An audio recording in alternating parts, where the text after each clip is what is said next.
All right, I'm we're not. live. So all your shit's being recorded now. Welcome back to my channel, which I totally use and has not been dead for like 2 months now since I went to Japan. Um, I'm going to blame the state of Malifaux, which was not great, and it's now amazing. Welcome to the July 2023 Errata, boys. Whose Woo! fault was that, Longton? Yeah, every time someone tells me like just don't play the broken stuff, it's like I'm playing in competitive tournaments. I don't. It's not like I just like casually have friends with games with people. I'm like, all right, now I'll just carry you out, unless we're actively practicing for a tournament. Then that's kind of just what you have to do. But whatever. That's no longer an issue. Why? Because everything's changed. Um, and I guess we're just going to hop right into it instead of hearing us mess around. So, for those of you who are new to the channel and want to see the errata and the U.S. national champion give his thoughts on it, as well as, you know what, I'm going to be bold and call my shot right now, the future U.S. national champion, Pope Darp over here. And then we brought Ooh. Brian along because everyone loves Schemes and Stones, and all their takes are objectively correct, so we needed them. Yeah, they still make content, guys, right? I was just invited to like hang out, and I'm getting shade thrown at. Like, I just called okay. you. I just said your takes are objectively correct, and they are, and we're going to get to them. They're going to be Wow. spicy, and I'm actually willing to be convinced I'm wrong because I very well might be on those. But that's because it's filthy outcasts who are broken and will continue to be broken. Maybe not. We'll see. Let's begin. Damien is our first change to our beautiful Malifaux July 2023 errata. They've already spoiled this one, so people have had some time to think and talk about it. It's a complete actual rework, so I'm just going to jump right into the card, ignoring the errata text for this one, because it is legitimately just completely new. How's the Soul literally just doesn't work as a relevant thing for him anymore, so you're only ever drawing range from him. All of his attacks are different, so no more of this anti-Soulstone tech that he was primarily used for, almost guaranteeing that most of your attacks had irreducible damage. And he got a really cool attack that copies other people's attacks, so go whack them with, which I think is pretty strong. And I guess I will be remiss to not point out, if we scroll down to the upgrade section, that configuration was changed. So now it does pay attention. Apparently, maximum hand size needed to be capitalized, which is just, nice little grammar change. But the conduit ability is now once per activation. So no more just always being able to declare ram triggers every single time just because you have 3 rams in there. You have to actually call your shot when you want to use it during their activation. Which, probably fair. Is the ordering on that? Do you have to declare that like at the start of the duel, or like where are the timing on that? Out of curiosity. That is That's a a good great question to double check. If I remember, Since it's reading once the per card, activation now. it was pretty much you could just pick. It says you Okay. add a suit to its final duel Yeah. total. So Doesn't say after when, so I'm it's- guessing it's when you're declaring triggers, but maybe it's when modifying the duel. But if it's final duel, I would assume it's after. Yeah, I'd assume it's after you flip, to be honest. When you calculate your final duel total, you can add the suit. It's probably how most people are going to play it. Like Yeah. chi, it's probably like chi, right? Yeah. No, chi's entirely different timing window. Because chi's before you cheat, Yeah, I think this would but be after after you you flip cheat, cards. just because it specifies the final duel total. So to do final duel total and then triggers, right? Or does declaring triggers actually come before final duel total? No, there's no way that's true. Yeah. Oh, okay. Harness chi is worded differently. Yeah. That's fair. I Okay. can Yeah. I can get the rule book up, but we can figure it out later. Let's move on. Yeah. So I honestly, we could almost spend, I think, the whole entire time talking about new Damien. He does really interesting things. The biggest thing is going to be his new attack, as well as the fact that he'll just add 2 cards to his config when he starts from the discard pile. It is this 5 or less, but realistically, you're just adding ones that are going to enable you to have whatever suit you want for this. Mm-hmm. And the value of the card doesn't super matter, right? Like the fact that it's a low from your discard is probably fine, right? because Except that for gets his you out of your bonus, but the reason why I think it doubly doesn't matter is because honestly, the 1-5 bonus is almost the best one. Yes. So realistically, that's actually kind of what you're aiming for is a 1-5. Yeah. The Which staggered is I just mean, such like, a huge condition. Don't get me wrong, yeah. the healing when it comes up is going to be huge, and pushing models away could also be like a Mhm. scheme point. So I actually think they're costed really well. It's always good to There's have the stagger to fall back on, but your yeah. high game changing moments will be pitching an 11 plus, pushing a guy away from a Get scheme or some points. strat that they could score a point Yeah. on, and then just being like Lamau But owned. like It's super worth noting that it's all models within Pulse 4, not yeah, friendly or enemy, and it's not up to. It's exactly it's to. pushed and it's not optional. So that's one like you'll have to be very careful of if like if you're pushing an opponent off an objective, you got to make sure you're not pushing your own guy off the objective either. And as the opponent facing this, you also like do yourself the justice of like making sure Damien is pushing their own models because they're required to. Or just Even stand in if Yeah, the such a nice part way that about that away though is is. well, yeah, I mean positioning, but I'm just saying like got to be aware of it. you get to push your own models first though if you want. So you can push your model into his model and then push his model away, right? Or stuff like that. I would presume so. Yeah. Yeah, you definitely get the pick order because you're active player.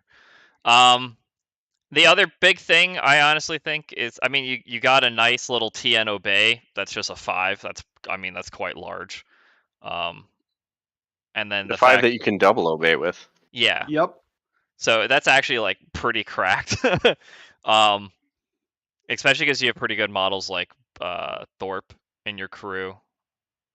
And so I think it's going to Yeah. incentivize you to run the higher end witness models. Which before I think you weren't. Besides Loth, it wasn't really necessarily worth running Thorpe. Even like Marco and Ledger were kind of take when you need their specific happenstance. Even though Marco's specific happenstance was discarding hands, which was almost always good when everyone drew a billion cards a turn. The last thing I'm going to mention, pretty much, is just Change of the Tyrant is a broken ability. It's ridiculously cracked. I don't think there's a way around that. Being able to target, give out stunned and arcs, as well as having a guaranteed Summon. min 3 on a stat 6 willpower attack is just really strong. And it can summon. Summoning's cool. It's technically not min 3 because it would be, correct me if I'm wrong, 2 damage and then 1 damage. Which is different than min 3. Yes, it's better So, like, and armor, worse. Yes, Better so, like, against armor, worse against shielded incorporeal Yep. nerds. Yeah, Although it's- you can argue the shielded one's not necessarily worse if you have to get through the shielded anyways. But right. You can ping off 2 shielded with a single action, which is very nice when shielded matters. Also, you just get an 8-inch summon of like just a useful model. yeah, I mean, Like, Yeah, this is kind of you like need really nasty. you need the soul stone or the suit The- built in plus a card. So it's they made it like appropriately annoying to get. But Yeah, but those assholes have a it's 1-inch very reach, cool. right? So you push that guy into position, summon the gammon. The gammon's now engaging 2 models. And that's just really annoying. not just So it's that, 12-inch. because we're going to move over to them right now. They also, I think, really importantly, have the Demise last release ability, which is going to be pretty large for bringing your summons on your enemies that just drop scheme markers. And then if they kill them, all those markers are gone now. Or if you kill them, fuck. Yeah. I mean, Yeah, you just like that. I mean, like 4 wounds, armor 1. That's going to take a little bit of effort on your own side to kill them, but like, oh, I need to remove the leave your mark. Oh no, they're gone. Soulstone Gammon. Sorry, guy. Like towards the end of activation or whatever, like or end of turn. They're just like good minions for like as hires, they're fine. I think just in general. They're And then dead as hires now, I think, honestly, but they're definitely an amazing summon. They're dead as hires. Yeah, I mean, there's still a 4-point model that just draws a card, a la Terracotta Warrior. Like, Yeah. I don't think you can call that bad. they don't draw a card, but sure. They do? Yes. They literally, I guess they cycle a card. Sure, they cycle a card. That I'm is worse. realizing the Even- errata's okay. not in there, and they add it to your config, which depending on which daemon you are, you don't have access to. So in Damien 2, you don't really have access to it.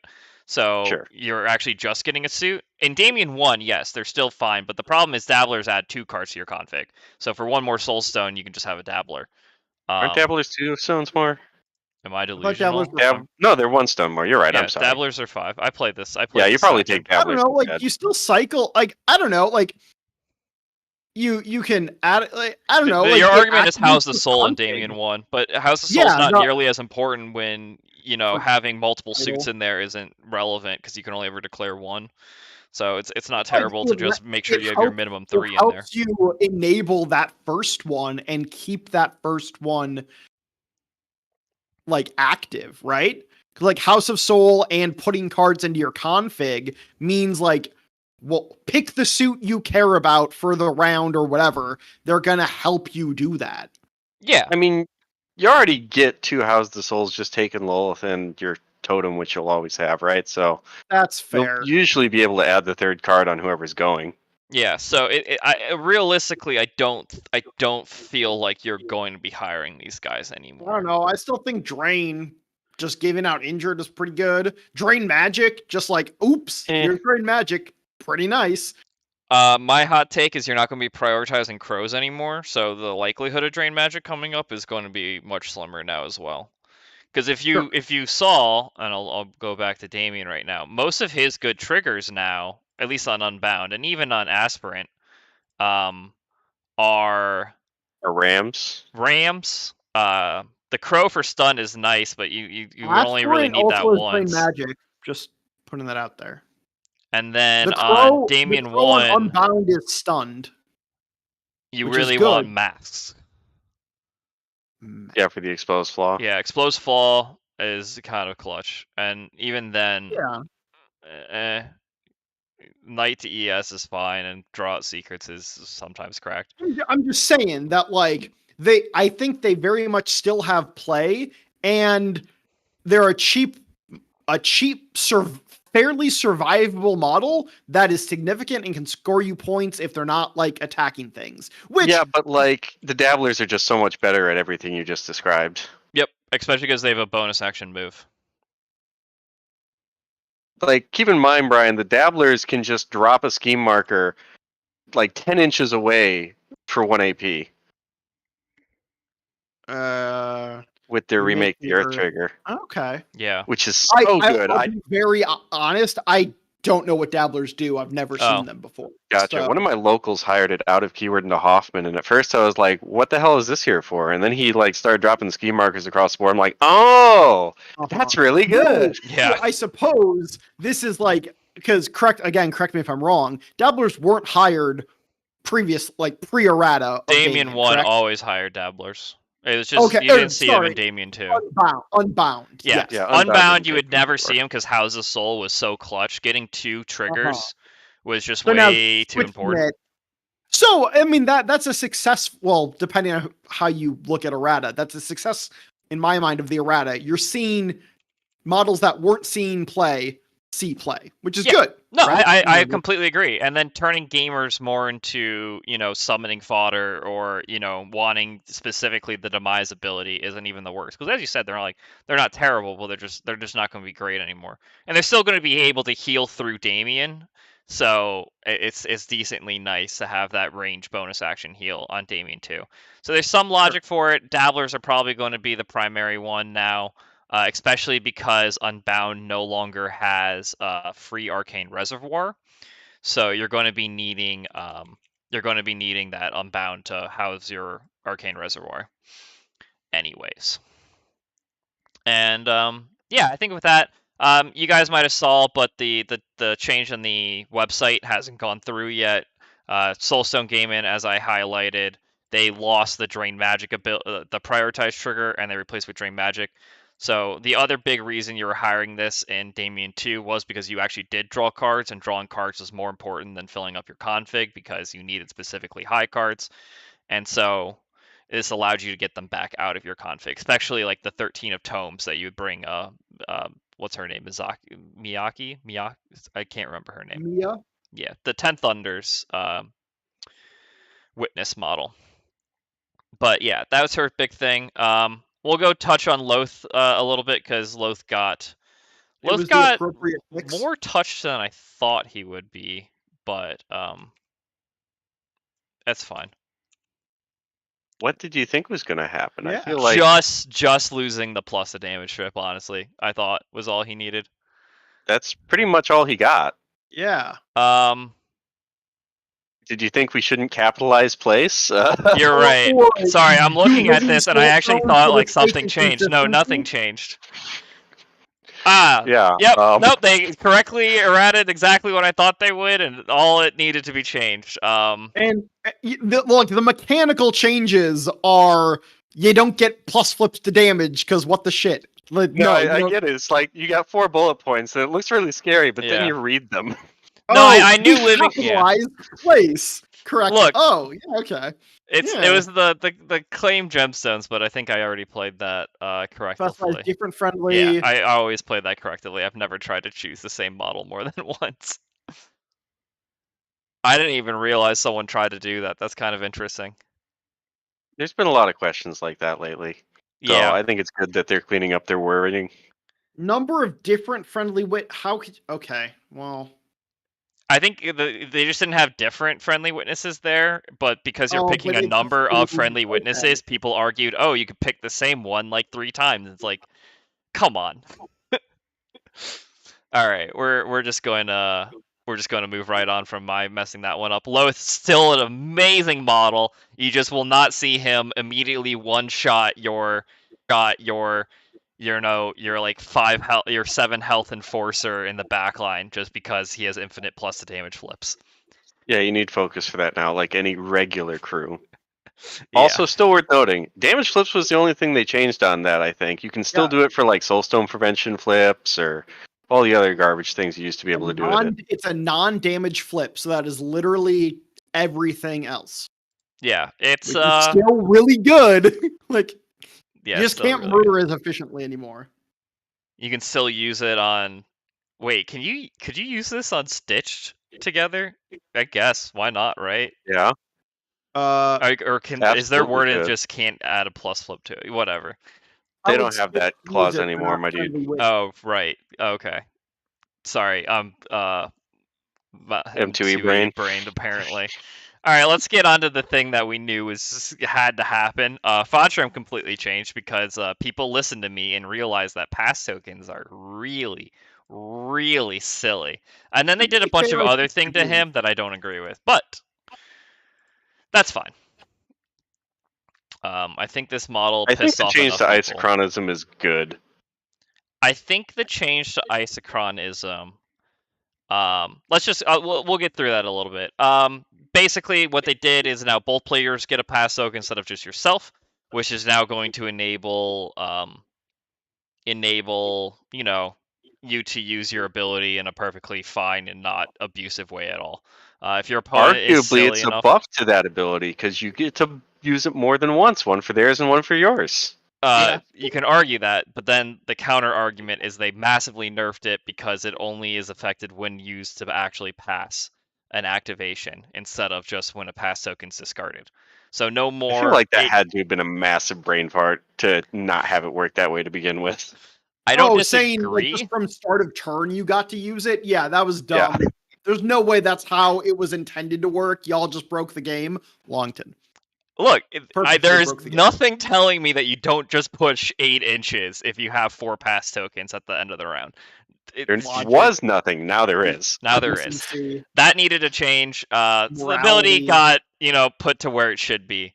The time moves forward ability is an 8-inch aura. Not universal. Which is pretty anywhere on the fucking board. Which is pretty relevant. In all models, right? It used to be all models were slow. No, it's just it ended on one friendly model. Okay, I thought it was all friendly models was slow. No, God no. I mean, Here. it's effectively the same because you usually don't get slowed on more than one This guy. is but, also yeah. the old card, so you'll be able to look at the old card while we talk about the changes there for we a go. little bit. But as you see, it was just pick a model and slow. But yeah, other than that, you know, your your attack action no longer discards a card or a pass token. I think that's a pretty hefty hit that didn't necessarily need to be in there. It is a stat 5 willpower attack. I almost rather would have seen them get rid of the ignore concealment condition.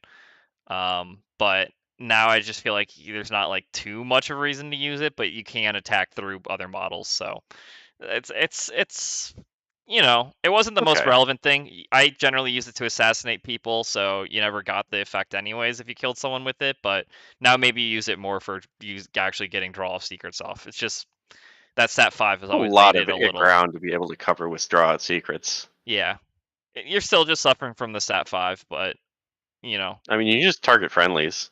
Yeah. true. I think maybe that's just what you start prioritizing now a little bit. Draw out secrets is really good. And now that I guess that's arguably a buff for targeting friendlies because you don't have to discard the card or pass token yourself now. Yep.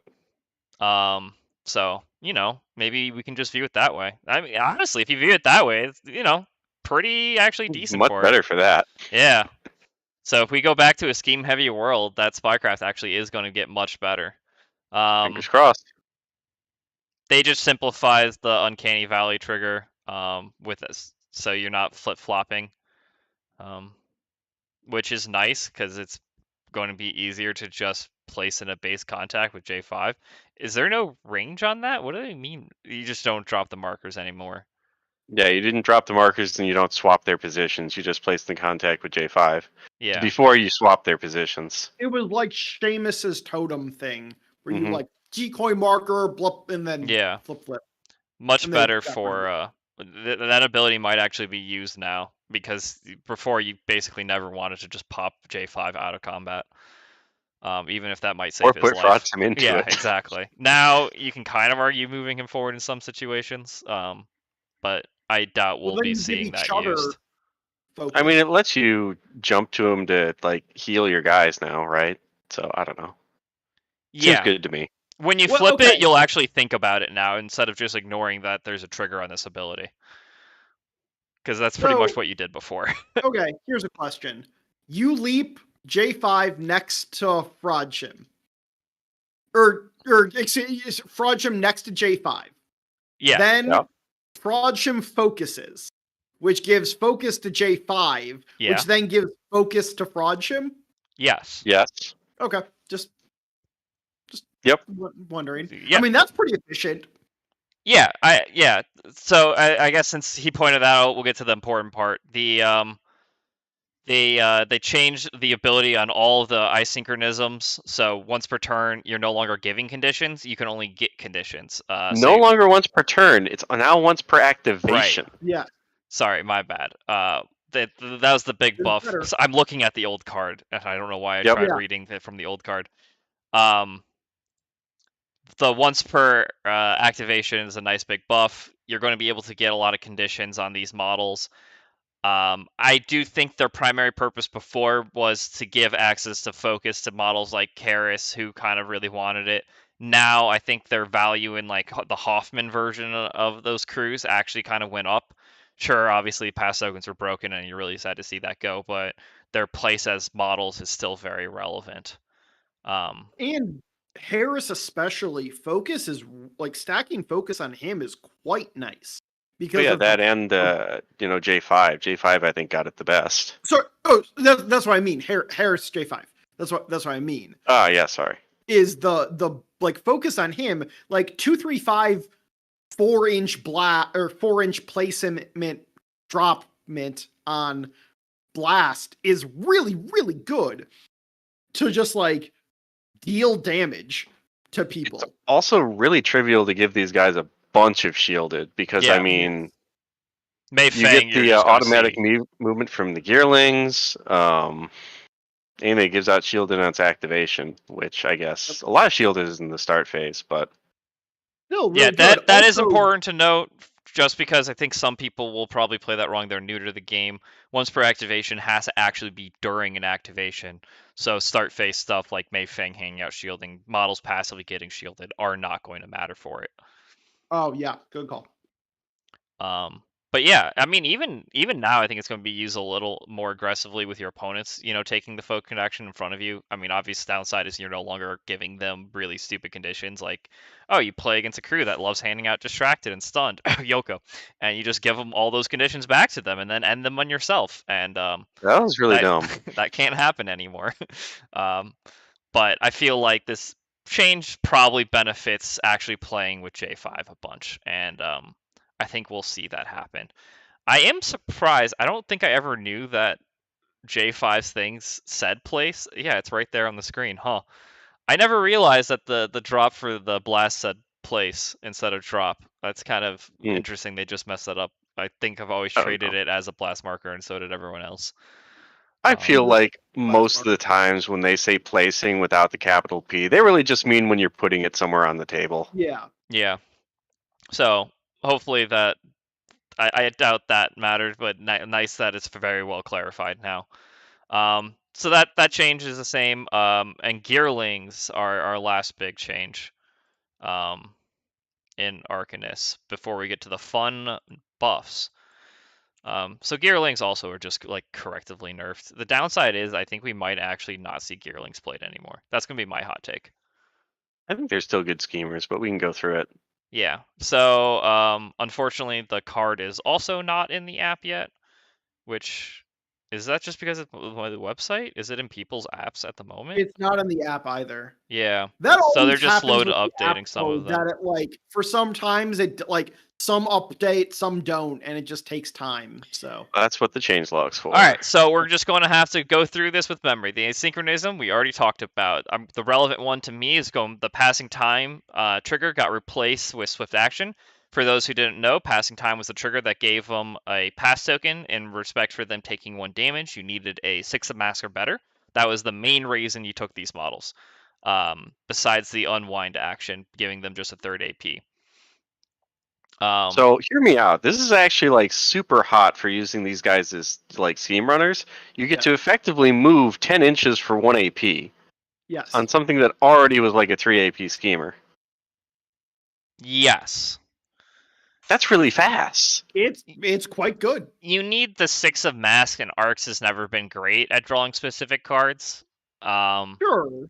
Sure, but when you have it, like that gives Yeah. you a completely like off the wall thing that your opponent's never going to have accounted for as I mean, far as trying to score your points for the turn. it's the same as like you see a mask with and you have a leap model in your crew, so you just hold on to that mask until like like an 8 of mask, right? You just like if I need this, I have it. That's what this is. It's like, oop, I don't know if I'm going to score this point. Boom, 10 inches, surprise through terrain, and I score a point, and you can't do anything about it. Like, yeah, it's not like reliable, but like it's probably worth holding onto the card if you see it to have it in your back pocket as like you cannot stop me from scoring this point. That's really Unless you good. find a way to kill a model that has 6 effective wounds. But yeah, Yeah, which isn't that hard to do. Technically more than 6 because armor gets applied. Like you have well, to hit it's 6 5 with wounds, 6. armor 1, right? So Yeah, like, 5 armor 1. So unless you are able to do exactly 6, it's technically more than 6. sure. Technically. Also, the shielded. I don't know. Like maybe if we go back to a strat that needs you to pick things up, I definitely can kind of see it. But unless we go back to a strat That's why you play like GGL. symbols again, I don't really see it because again, dabblers, as Landon pointed out, the range drop a scheme marker. Schemey ones, I think you're probably honestly just playing Colette now anyways for it. And even on like strategies like symbols, if they do come back in GG4, which I'd be surprised because I guess some people like it, even though I Terrain just despise it. means a something with terrain traits, right? Because you could Yeah. totally push towards a symbols marker with watch chain, right? You're not targeting it. Yeah, You I do believe. target it, but you target the piece of terrain, right? I don't know. It I don't feels to me remember like that. it's kind of similar to the Seamus thing. It's normally not Yeah. hard to. No, because you have to target it. It doesn't specifically call out you can't target strat markers for abilities. I thought that's the actually specifically the call out for it. You can't target markers for abilities, and if just because it says a piece of the Maybe. terrain, I don't think that changes that. My point being that there's almost always terrain to point for. I've never really had a problem on like picking directions because of how Tours in a Way works now. It's really easy to pick almost any terrain. The big question is, did they change it to a move? It's No, not a still, push still anymore. push. It Is just it? says it's move up to Oh its no, it says it movement moves inches. up to its moving inches. But it's saying it's Huh. clarifying that, and before it specifically called out push, so I don't really know what part of that is clarifying it. What's clarified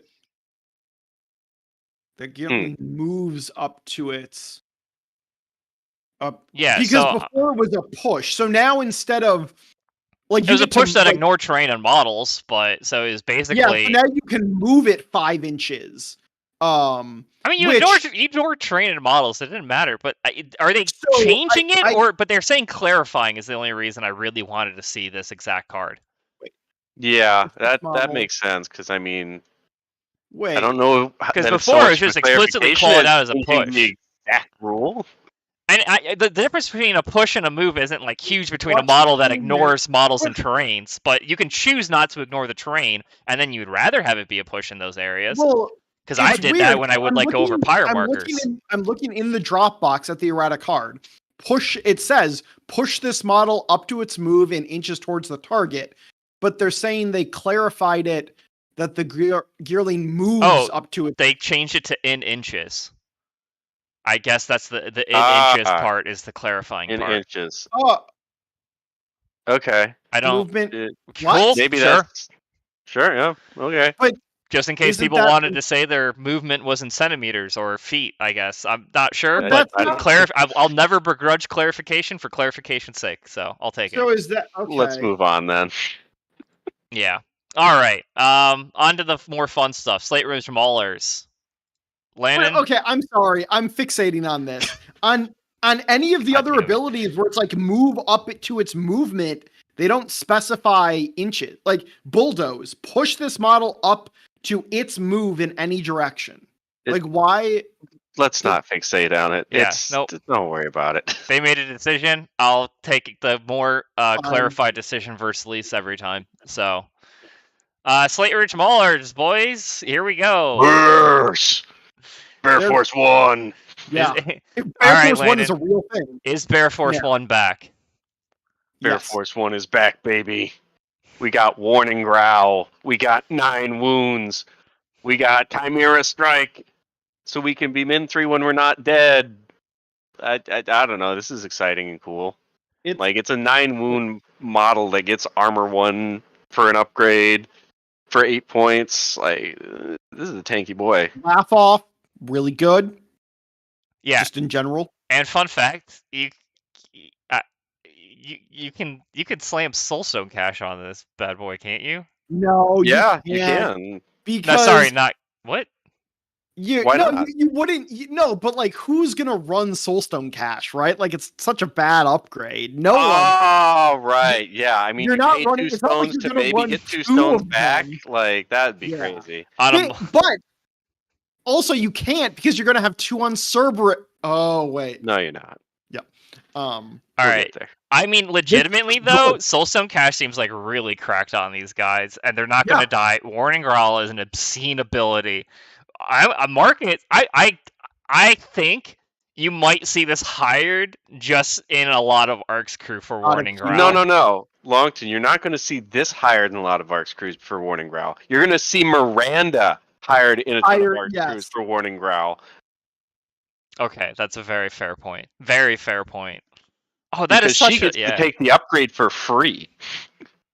So she starts with the mutation upgrade, doesn't she? Yes. Yeah. She starts with the mutation, so you get to have the full like leadline coat bear out of keyword for free. Because she turns when and you can still slap Soulstone Cash on her because she specifically keeps her upgrades, right? Yep. Yeah, so it's like for 1 point more, you get one of Marcus's upgrades. Yeah, I think you'll see Miranda hired in almost every Ark's crew now. Oh, that's going to be interesting. Most certainly. We're M2E all over again, boys. We are M2E all over again. Great. Happy to be alive. But no, it's just like they're good models. Like they're tanky as shit, and then you like the card is tanky as shit because Warning Growl and the assumed mutation upgrade, right? And then you add in Soul Stones to them, and then and they self heal, which is like nice. That they're just good, and I they just want can. to point out that like one Warning Growl is good, but what about second Warning Growl? This is the first crew I think we've seen that has more than one Warning Growl bubble. Yeah, that's a fair point. Yeah. Honestly, I'm still stuck in Damien brain, but Damien too would love this guy, and he just keeps A it next to 9? him. Yeah, I Loth works suppose. really Fair. well with Juggernaut, just getting a plus flip to your Juggernaut heal. Yeah. I Also, can. tear off a bite, which you can bake in. Like you're worried about him dying, and you need him to score a point. Just throw a Soul Adaptive Stone at it. Evolution. Yeah. Toss. I was thinking you toss the Oh, upgrade sure. to get a plus flip and a suit. So now you're a stat 6 2-inch reach plus flip with a built-in heal, 245 damage. Hey, that's pretty good. All right. Only Um, downside, you can't hire 6 of them. So what am I still gonna do with all my extra bears? Yeah. That's fair. What do I do with all my extra bears? Okay, no, this All what right, you so do. with Miranda, you just replace with a different one every time you swap forms. Yeah. Ah, got Or it. you just trust that your opponent isn't going to look at the card, and you just say you can hire 6 of them and see what happens. Yeah, you think the Wings one actually is probably better for the Miranda version, but still. Light, Oh my light god, on- butterfly jump on a Warning Growl model that moves around is actually kind of funny. with 2-inch reach. With 2-inch reach. Yeah, with 2-inch Really reach. good. Oh, It that's kinda so depends on what disgusting. you- Butterfly Like, jump when you on want. any 2-inch Okay. reach model is cracked. Yeah. It is insane. I mean, honestly, I mean, think we Marcus nerfed an is- entire faction because of that. Yeah. Yeah, we did. So I think we'll probably be seeing Marcus a lot more. I literally think one of their biggest problems was they just died. Now they don't. They don't And they do did that. a good job. Like they're clearly like they want to move away from every Marcus list having 3 Cerberus, 2, and then the 1 dies, Miranda turns into 1, and now you actually run all the minions. Yeah, so speaking good. of Cerberus, let's jump right in. Cerberus are gone. I'm They booped calling it on the snout. Oh, fine. They bonked it hard on the snout. They bashed this guy. They They're went from fine. cost 8 to cost 7, so they A did little bit of get off. a little bit of a bust. Huge downside. They lost an HP. And to make up for that, they gained +1 terrifying, which I think is largely irrelevant, but that is technically 4 more cards that, fail a terrifying check. I think the terrifying thing- falls like the sweet spot of where you want to That be is for the terrifying. tipping I agree. I think terrifying 11 and below is just kind of like negligible. But terrifying 12 starts becoming relevant. The fact though that Savage Bite moved down to a stat 5 is what really kills me Yeah. on this model. And obviously that removes leap. It just doesn't have leap anymore. That's the main thing. But it's kind of fine because they replace it with Stalk Prey, and Stalk Prey is quasi better than leap. So it's like it's obviously worse. Leap, you get to place 7.5 inches because you're a 50 millimeter base, whatever math, blah blah blah. 8 The inches almost exactly. Yeah, the unresisted adversary is what interests me. Because with that crow, you just give a model adversary. And Adversary Cerberus specifically, but yes. right. But like, let's say you have 2 Cerberus, which is very doable with Miranda. Like, if you want to go that route, let's just say. And you got 2 of them with, even at stat 5, with adversary, you're gonna murder something. Maybe. Like, is it as good at stat as it 5 was you're before? not. At stat 5 you're not. I don't you think can't you've guarantee played enough Metal onslaughts. Golem, Brian. Yeah, you have not played enough Metal Golem. Arcs don't really draw a lot of cards. Stat 5 means that whenever you Soulstone for your onslaught trigger now, you can't just like look at your 13 and be like, ho ho ho, I'm fine.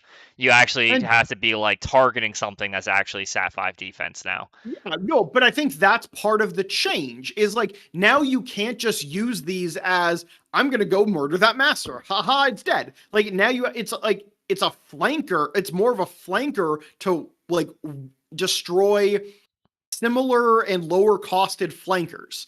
Like they're changing the role of what it fundamentally is. It's no longer like the beat stick.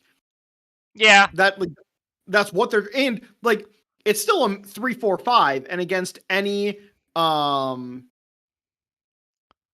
like stat 5 defense 5 model, like I'd rather be the Cerberus. So one more Soulstone, you get Swarms, which are stat 5 and can lower your defense by 1, and have a more bonus actions. Sure. I don't know. Then you're missing out on the Min mutation 3. synergies. Yeah. And the Min 3. But honestly, God, with the mutation synergies though, they're just so much cooler with bears. Like the bears. Yeah, and you only have so many upgrades you can really reasonably hand out in a Marcus crew. And you got bears. You got bears. Yeah, I'm just like give them an offensive upgrade. Whoa, Wild Goodman out of nowhere. Goodman. He's back. I'm just trying to like dissuade you from like, oh, they're dead. Like they're clearly objectively not as good as they used to be. I think they're still fine 7-stone models. I think if you know your opponent, take these when you want Deadly Pursuit. If you don't want Deadly Pursuit, I don't think you ever take a Cerberus over your other alternatives like the Bears or the Initiates. I think actually, Brian, 100% you agree. hit it. You hit it at the very beginning. It's an option for Miranda to turn into. I also think it's just cute for playing terrifying to crews with low willpowers, but Yeah. Right, because now They're it's not like it's not relevant you're now. going out of your way to bring Ruthless against Arcanists. Like, how many like terrifying models are in Arcanists? Or I think it Neverborn. might just be Cerberus. Yeah, so or Neverborn. Yeah, like yeah, they're Peacekeeper very lost few. it. Cats, I don't remember. It's not a lot. Like, Oh nope, Langston's also terrifying. Okay. I Alright. should there have you go. known that. My boy Langston. still, like you're not. I'm not going out of my way to bring in Ruthless. Granted, I don't really have Ruthless in yellow, but like your opponents aren't going to be able to tech around it, and a 12 against most models is gonna require a cheat card, or they flipped a 12, which you're fine with. You mean they Yeah. flipped a 6, which I mean it's a card. This is most mean, of the if time you 7, can- I guess. Common. Yeah. Willpower 6 is not. I don't think as Yeah, common. so most of as- the time you're probably seeing a 7. And the times when you need an 8, that's like devastating, I feel like. That's true. Right. I think again, like there are certain like Gremlin crews. I think you could be, a force in. Oh yeah. Play them into kin. Yeah. But It's- large it's part, definitely a low investment model at this point. no You- longer slapping your double soulstone cash on these guys and then just trying to onslaught, which honestly was a really kind of boringish way to play Marcus, and relied heavily on just winning certain flips and having your onslaught turns go well. So Look, you now have 20 soulstones open up in your hiring with Marcus to do other things. yeah. Yep. Bears. That's good for the game. Bears. You actually mean you realistically freed up 20 soulstones of bears. Yes. yeah. I mean, I'm torn though because I still want to be able to turn Miranda into a bear. I think maybe so it'll be something to play with. Oh, Like, you're you right. wanna You build only slot open hire for one Miranda? bear. I don't know. Goodman, as the other Arcanist player, do you agree that we're going to be hiring Miranda to turn into bears in most other keywords? No, I don't think so. Maybe. You- I don't know. You I don't think so, for sure interesting. you do in She Colette. doesn't get Chimera Strike. Like that's She the big does, part of however, it. It's get to come irrelevant. in with a single Right. upgrade. Yeah, so she Yeah. still You gets do Chimera upgrades for Strike. Chimera Strike. No, I you feel need like 2 that's- Chimera Oh, Strike. you actually need to? Yeah. Oh, my bad. You actually need 2. You really need 4 for it to be like good. Otherwise, it's just bad crit strike. Yeah. So, yeah. I don't think Miranda changed very much. Interesting. Well, we'll see. But like Miranda was already. Warning like, Growl usually is just good at kind doing of that way kind too thing. good for me to give up on, thinking that Miranda won't be seen in crews like Colette or even Damien 2, where you want your crew at the Oh, front like, of the map. But I think those crews already hired Miranda sometimes, so it's like it changes the calculus range. That's So here's the question nobody's asking. Does the existence of Warning Ground now let us hire Mole Men? Maybe. yeah, maybe Because honestly. now you have some protection from being one-shot by just like, Severes of 5 fair. because you have not Yeah. one, but 2 bubbles of Warning Growl. That's actually a very good point. I mean, I talked up Woolman a decent amount when they got changed, but they did just they're still just I don't 5 feel like wounds. nobody really gave them a fair shake after that, and I think now Yeah. people are going to have to give them another look. Yeah, no, for sure. I actually think that because it quickly showed when that even when that change happened, I think it became too obvious that Marcus all in and going forward was still just too frail. And I think you're right. Warning Growl makes that all in go forward so much tankier and scarier, especially because the healing in Marcus 2 in particular is kind of cracked. Yeah. Oh yeah. I don't like he was all in differently than like a Hoffman or something, but Yeah. that's his own style of go in. Now you can actually do point control. Used to be. Yeah. Go in. Tar pit with Marcus 2 instead of just walking Marcus 2, go in, and then immediately just be like removed from the map. Which I'd played Marcus with that style before, but the problem always was that you just didn't have the oomph behind your models. Like bears would get tied up with an armor 1 minion and doesn't just like, well, I guess I'm a useless pile of investment for the rest of the game. Yeah. It was real bad. So hopefully the extra 2 damage on their attacks can punch through that type of targeting. Yeah, min 4 severe 6 bears are going to be.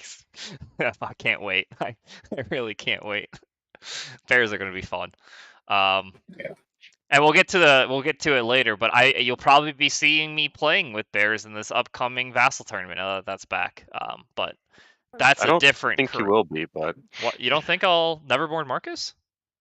Oh, maybe you will. I don't know. I was thinking I might try it. I think Neverborn do pretty well with it as well, but not having Soul Stone Cache, it might be a decent amount worse. But we'll get to that later. Onwards to our next big change. This one also just absolutely needed to happen. What? Metal Mommy Milkers got slapped. Do Razor Spine Rattlers next. Because it's... they are technically in Marcus. Sure. Yeah, that makes sense. Yeah. This change was pretty cool. All right, I'll let you talk about it while I look for things. Go.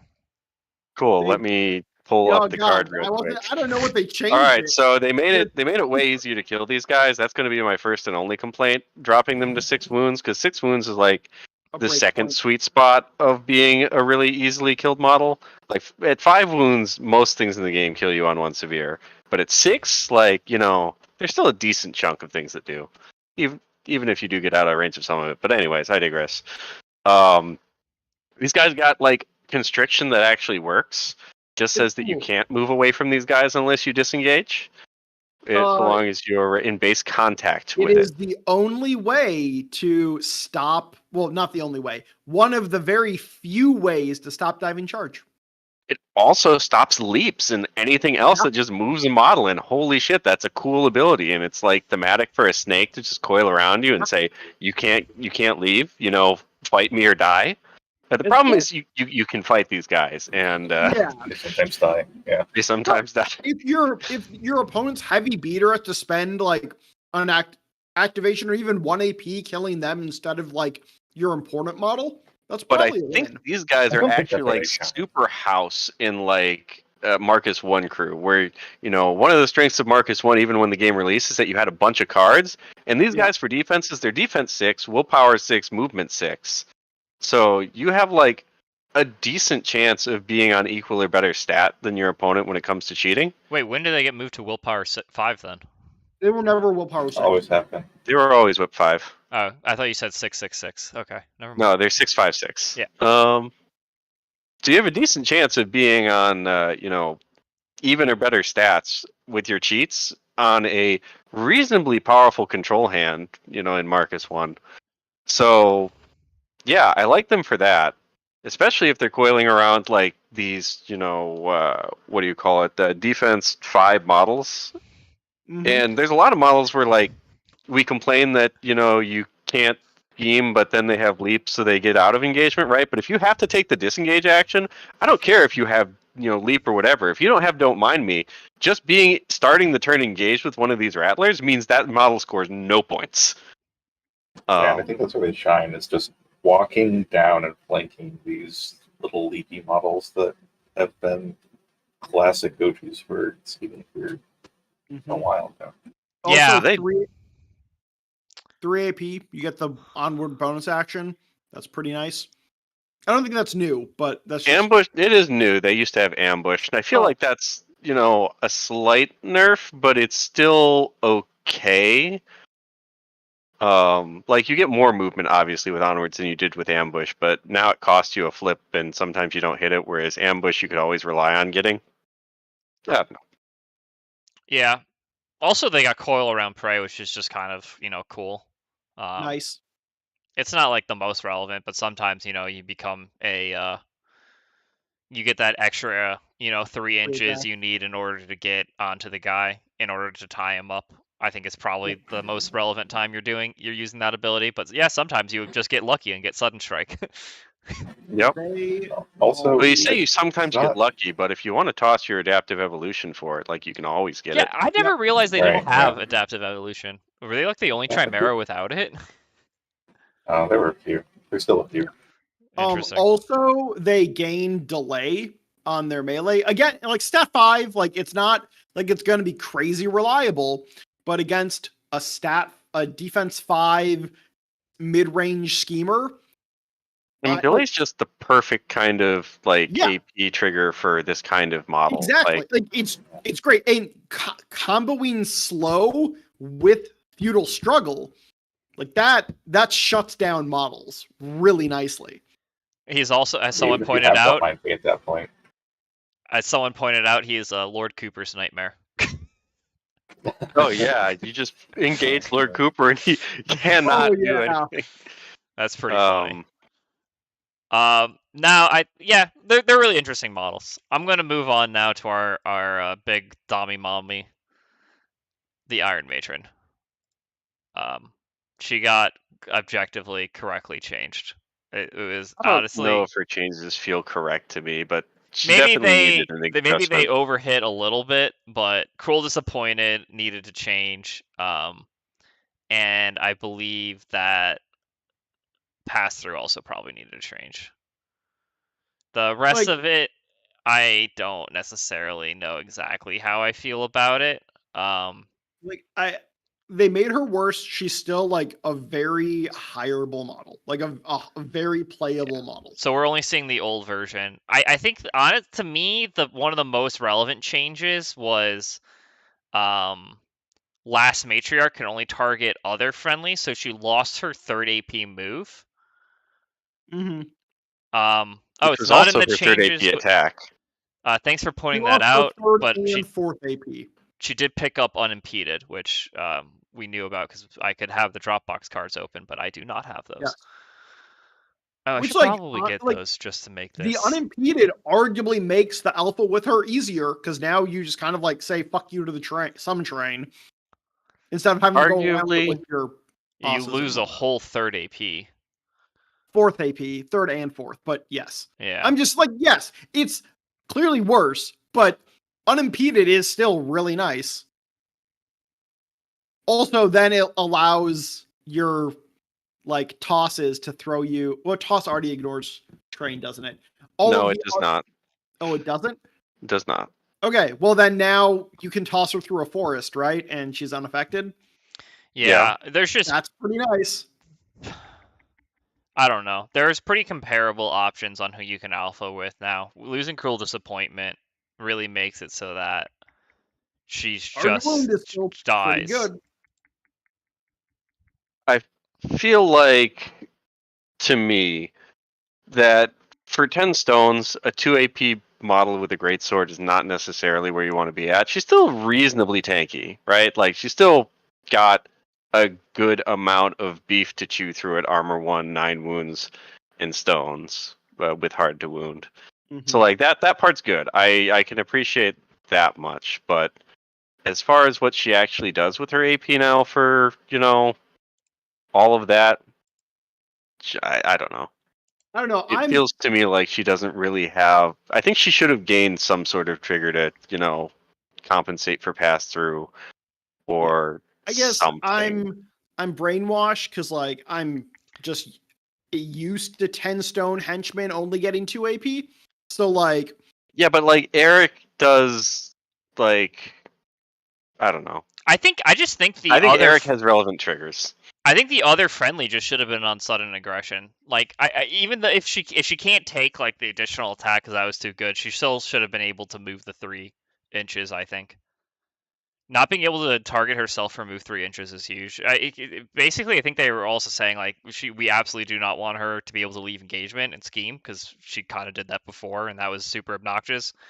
Not only does she alpha you, she then just goes picks up like a strat point, drops a scheme marker, and it was just really really stupid. But man, making it other really means it's like, oh, I want to hold this model close to my other guys and do it, but with Cruel Disappointment gone, there's almost no reason for that. So she feels like she had an identity before, and now they try to split it between 2 things, and they just killed both identities, I think, at the same time. Fair. And not letting her move herself does make Greatsword kind of awkward to use for the like the plus flip. So like, I mean, like listening, I think you have very fair points. Is they reduce her by cost in 1 stone and take away Greatsword and just whatever the like generic 3-4-5 base attack is, give her that. Like that's probably, and let her move herself. Yeah, she's a very expensive 10 soul stone model that I feel doesn't have an identity anymore. And there are just so many replacement models you can alpha with in Outcast and in Explorers that all you're really missing is the extra plus to damage flip. So why? I mean, that could have just been changed. But now you're just going to be using that on the different, either the different Bygone models, or you'll just decide, screw it. I don't need it. I can just alpha with Eric, or screw it. I can just alpha with Gravegoo, who secretly got buffed this round. So hear me out. Here's how I think they want you to use this model now. They want you to do the Graves Edge, right? And the Graves Edge lets you suck people in and try and target them with the Greatsword. So like, because they expanded that to a 5-inch pulse. The 5-inch pulse is a lot of models you can cover. Admittedly, you're only a 30 mil, but like, that's a lot, right? And they're blasting the crew and stuff. This is like what, the 3rd or 4th tactical that's like follows the same like idea, right? There's a bunch of them. None of them get used ever. I feel like this one is, if the model is still playable, it's going to be because Graves Edge can grab enough models that you're going to be able to pull in some things and, you know, stagger them, and that's going to be bad for your opponent. Yeah, but I mean, 5 is a lot. But the fact that they can just, I don't know. I mean, it's harder to just pass. Like, they hand out staggered in that crew, so it's actually, they can make it really obnoxious. There are ways for you to hand out staggered. It's true. No, a lot. She blasts it, doesn't she? So like, the title, or not the title, Nomad does. Yeah, Nomad. So I just like that, but the staggered, giving out staggered with this locks you into, I don't know, whatever that upgrade side is, which is Nomad. The one that gets you the sudden aggression.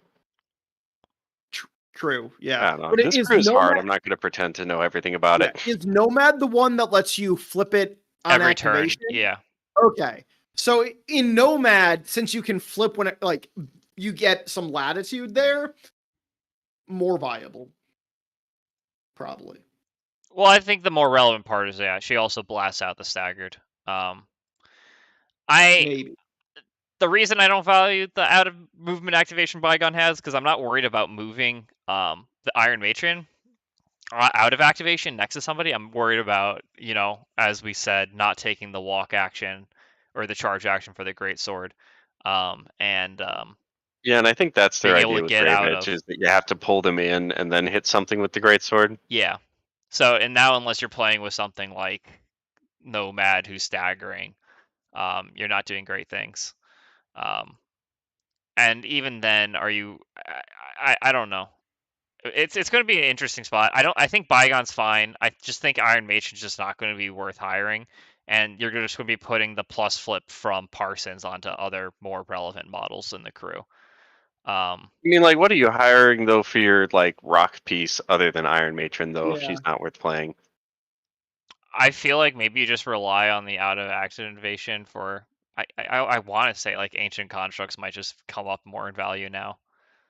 Before is like, maybe. oh, their big problem was they were move They're 4, slow but though. you can Ancient just constructs are slow as hell. there's a Though. lot of movement effects in Bygone. So if you're Yeah, going to you can move prioritize all out your of stuff combat up. movement effects and making Not, sure yeah, but someone is you tanky, can't toss ancient constructs. So you're still you're losing. you a weren't ton tossing of Iron that. Matron normally anyways. You weren't because you weren't hiring these guys. Now you're just Some hiring these people did. guys. Yeah, I don't. You want a new Min 3 beater that is just one soul stone less and is arguably tankier. I don't know. I don't I don't know. know if I'd call ancient constructs arguably tankier. Yeah, they do have 2 less I've wounds, but whatever. Eric can one shot Iron ancient constructs, so clearly they're bad. I just we'll something will be figured out.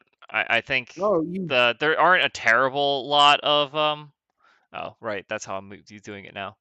There aren't a terrible lot of good Bygone constructs that you are handing out, It- plus the damage on, but they Tet exist. doesn't really have the damage. Like Tet's 2, 3, 4, but I think Tet can do some interesting things.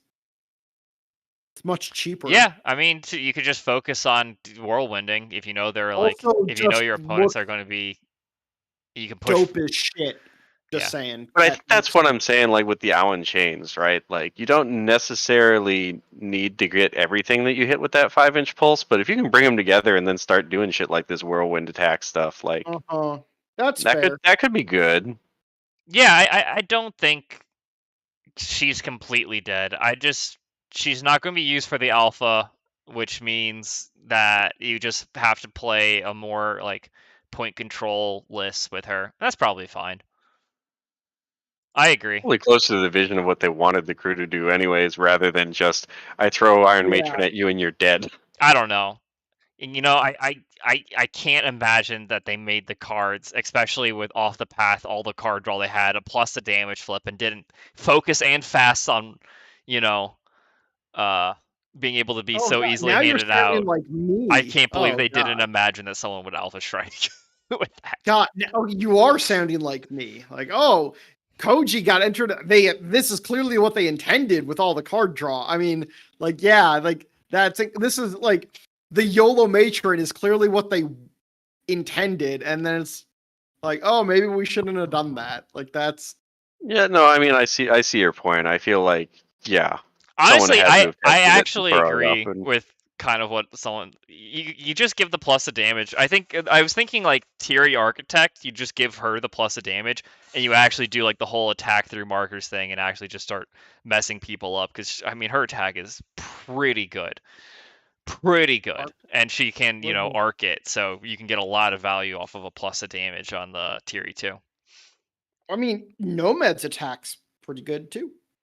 I mean, not less damage, but you can't use it through dredge up as easily. Oh, well, I think we're stalling a little long on these non-errata adjusted models. Yeah. We're just talking about theory crafting crews now. All right. I don't mean to show the glowy stuff, but that's the thing for our next Vassal tournament. Go check it out. You have until tomorrow to sign up, I believe. All right, now talking to the massive thing. Landon, you want to just take it away? Toll got hurt. Toll got slapped. I'm getting paid. Guild is dead, everyone. I'm contractually obligated to talk about this. Guild is dead and unplayable. Don't play Guild anymore. You're welcome. No, that's not at all true. You're welcome, Nathan. I'll take my money. Yeah, so get to position, as everybody said, like needed to change. Now it's a pulse, so Toll can actually be interacted with as a model on the table. Like he doesn't just disengage himself for free for some reason when he already has Gunfighter to, be in melee anyways. So thank God for that. It's also not global once again. It's Pulse 6, because why did we have so many global abilities? That's so dumb. Like global abilities are bad for games. Huh, Yeah, so weird. no, I'm Shocking. happy with the range restriction and no longer hitting yourself. Clarification on the fact that all friendly artillery strike markers can't be removed, and then the further clarification we get later in the FAQ on what it means to, be an enemy effector that removes markers is nice. So, happy for that. No longer ignoring Cavalier models for friendly fire. I mean, we have an upgrading guild for this. Like, it was kind of not. I mean, I don't know. I'll take it either way. But it's a nerf. Maybe you just mean to use gunfighter to ignore friendly fire now, or maybe you actually have to take the 2-stone upgrade to ignore friendly fire that the faction has access to. Kind of the same way in that Damien just had a free faction upgrade stapled to his chest, and then lost that. So a little comparable in that regard. Heavy salvo is no longer a gun, and that's kind of huge. Like, you used to be able to shoot something with your hex bows if you were taking hex bows, get the trigger, and then heavy salvo them out of nowhere. That was pretty obnoxious. I don't know if it was necessarily the strongest thing he did, that particular combo, but it, no longer existing is kind of neat. And not being able to charge in heavy salvo, I guess, is also a thing that we've taken away by no longer making it a projectile. But you also don't have to worry about cover anymore, so Yeah. it's a little bit of a buff, question mark. But I think the biggest change there is it doesn't ignore terrain. Oh, for sure. So you can't just yeet a model through the building and then say, I didn't kill your model, but it's irrelevant for the rest of the game. Yeah, I don't even know why it ever ignored terrain, to be honest. That was a silly thing. Yeah. That was fucking huge. Just oh, it's gone. You're Is this action still good though? 100%, I think. I mean, definitely. You still are pushing something 6 away and staggering it. It no longer does damage, but the damage wasn't. I mean, it's still a lot of displacement. I mean, the damage wasn't the most relevant because, as Brian was saying, its primary use was just pushing you through a forest, pushing you through a building, pushing you even through models, which you can still do, and then just staggering it so your model was irrelevant for the next turn or two. Or, you weren't killing the model; you were just making the model useless. Or just pushing 3 enemy models into the same spot, so you can blast damage onto them with something that's really good too. Yeah, it was good, but I don't know. It's still good, I think. I think we all agree on that. Yeah.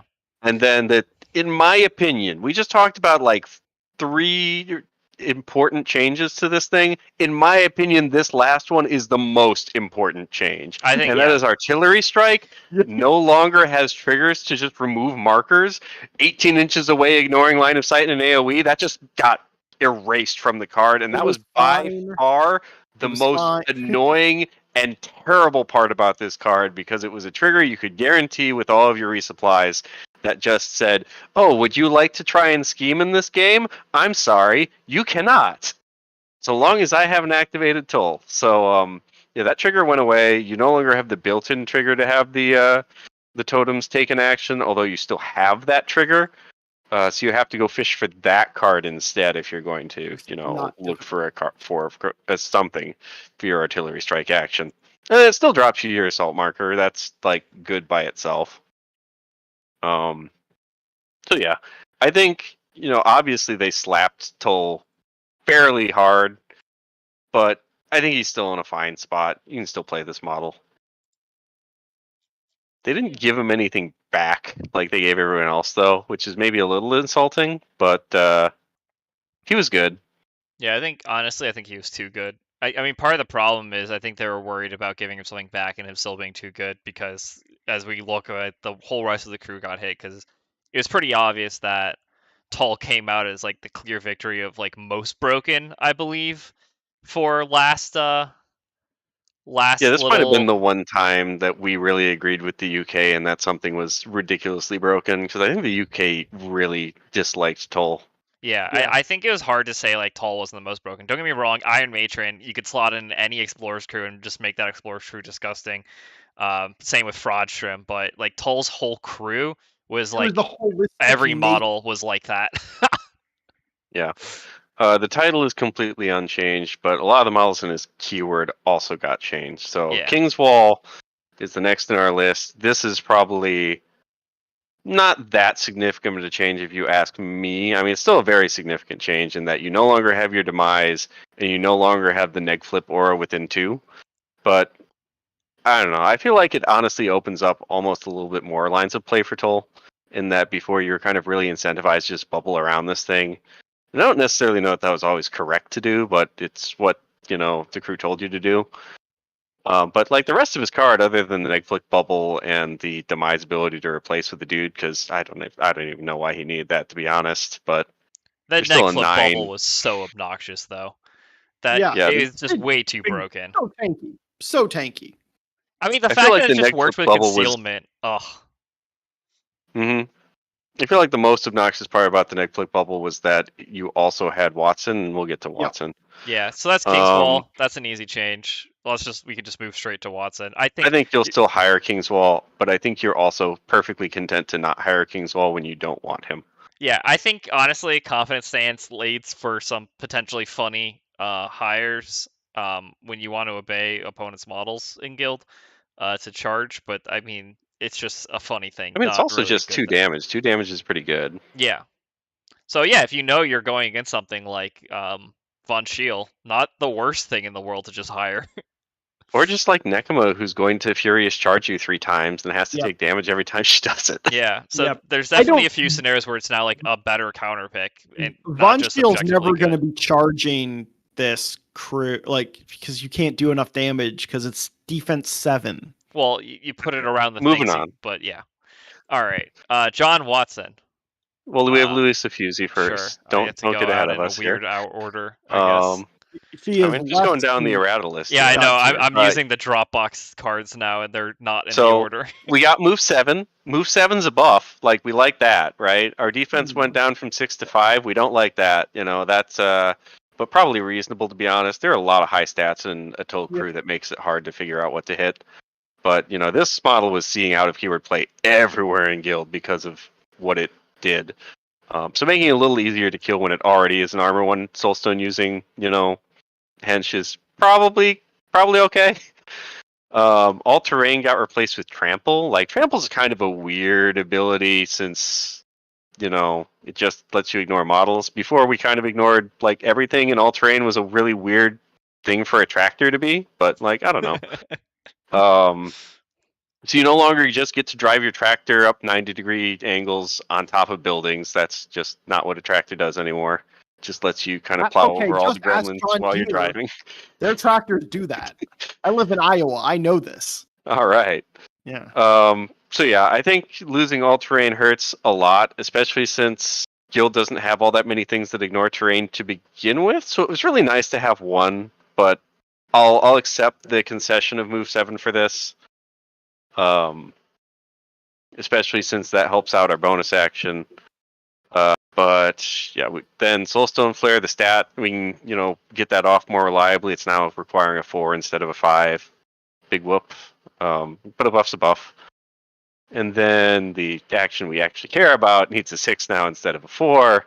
That is annoying, since that means we can no longer dig it up with resupply. But probably more balanced that way. And they slapped on move in inches. I was just gonna say that. So clearly, like, I don't see what the problem was, but someone thought there was a problem. Yeah, I could move 6 feet, guys. Yeah, I don't know. I don't know. Whatever. They're obviously talking about meters, the default measurement. Yeah, I guess maybe this was something that was coming up in overseas, but overall, I think this model got reasonable changes. I still probably would have liked to see all terrain just go to unimpeded instead of trample, but move 7's move 7. I'll accept that.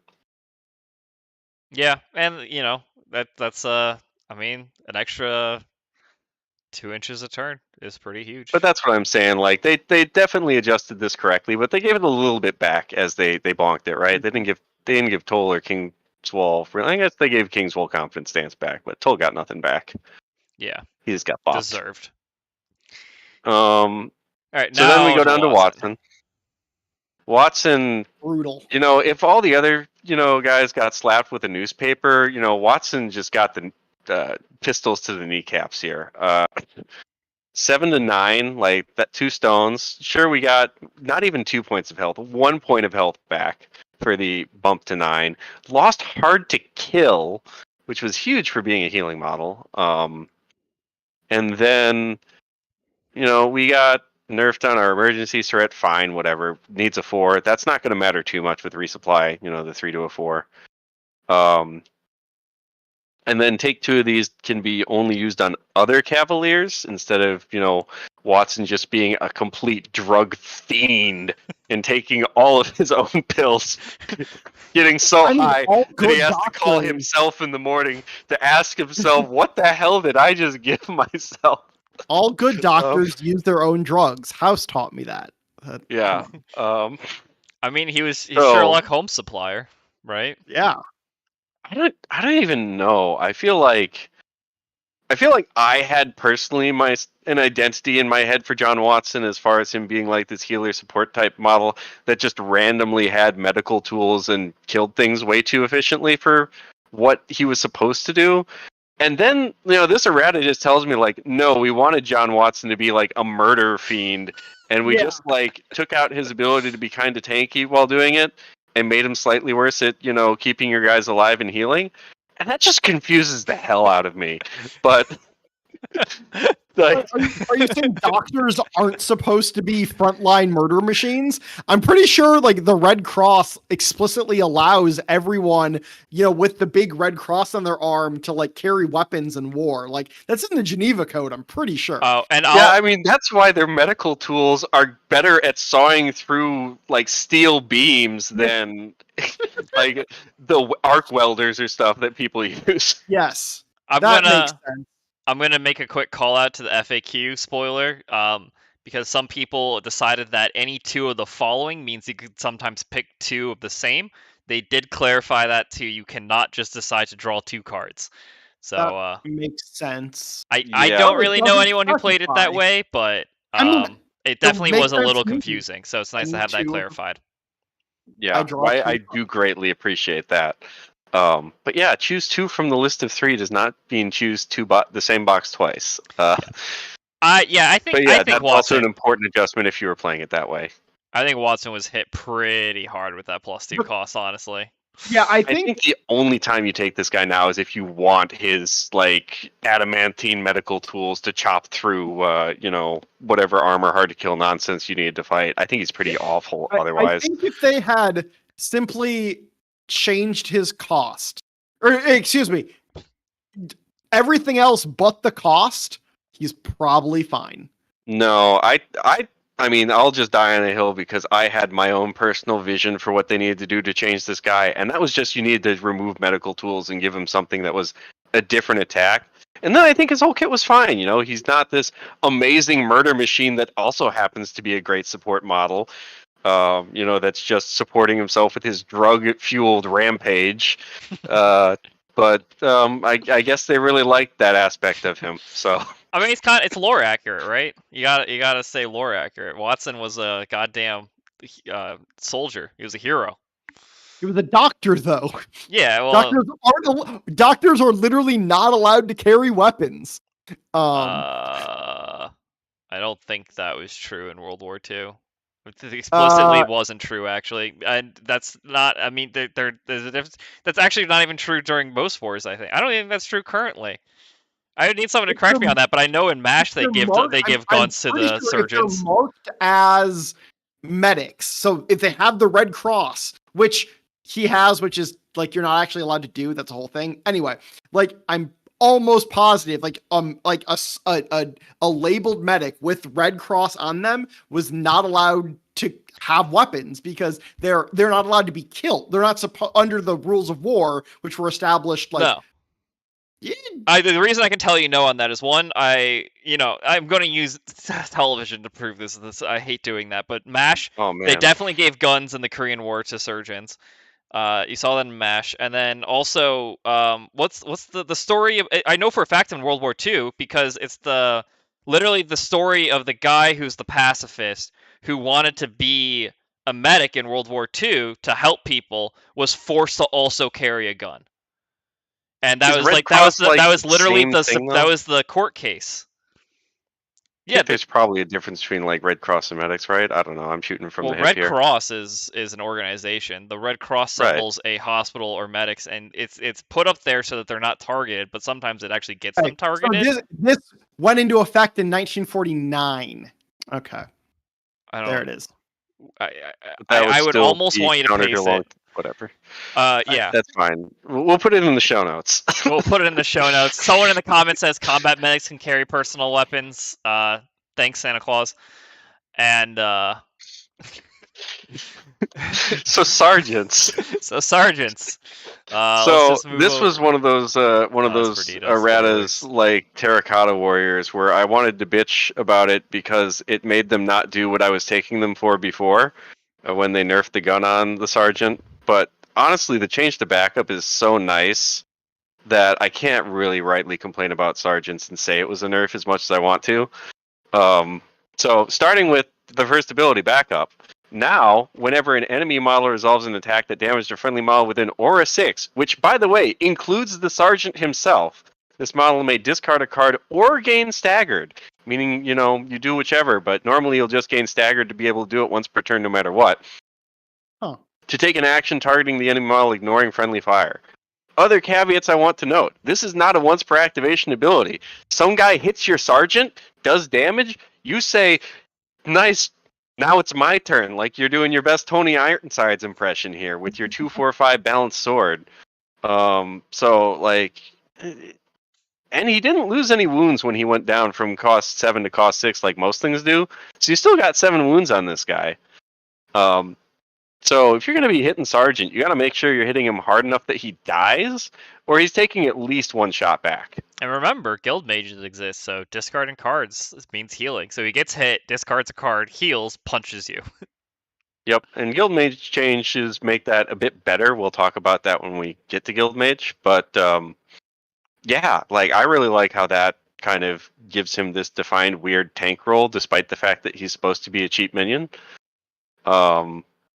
He's the More on that Sarge. later, I guess. But the other things that changed on him were we got a better stat on the sword, meaning that he's kind of weirdly more geared towards melee than the ranged he had before. We lost a stat on the gun, but both of the actions gained the adversary guard trigger for Crows, which is really nice. Solidifies him in that support role for guard and handing out adversary, which is just super nice. Like, I don't know. Especially in a crew that summons, where you have a lot of like weird incidental models that you don't necessarily think you're going to dedicate cards to, but getting plus flips on more models just means you get more hits on the weird things, and more hits on the weird things just opens you up more avenues of your opponent just being like, what the hell, I didn't expect that like force own summon model to hit the red and do 5 damage. Yeah. So like, it's good. Especially in I Dash like the 2, reward. where you get the no negative, Yeah, so you it's get a guard always patrol. Oh yeah, positives. yeah.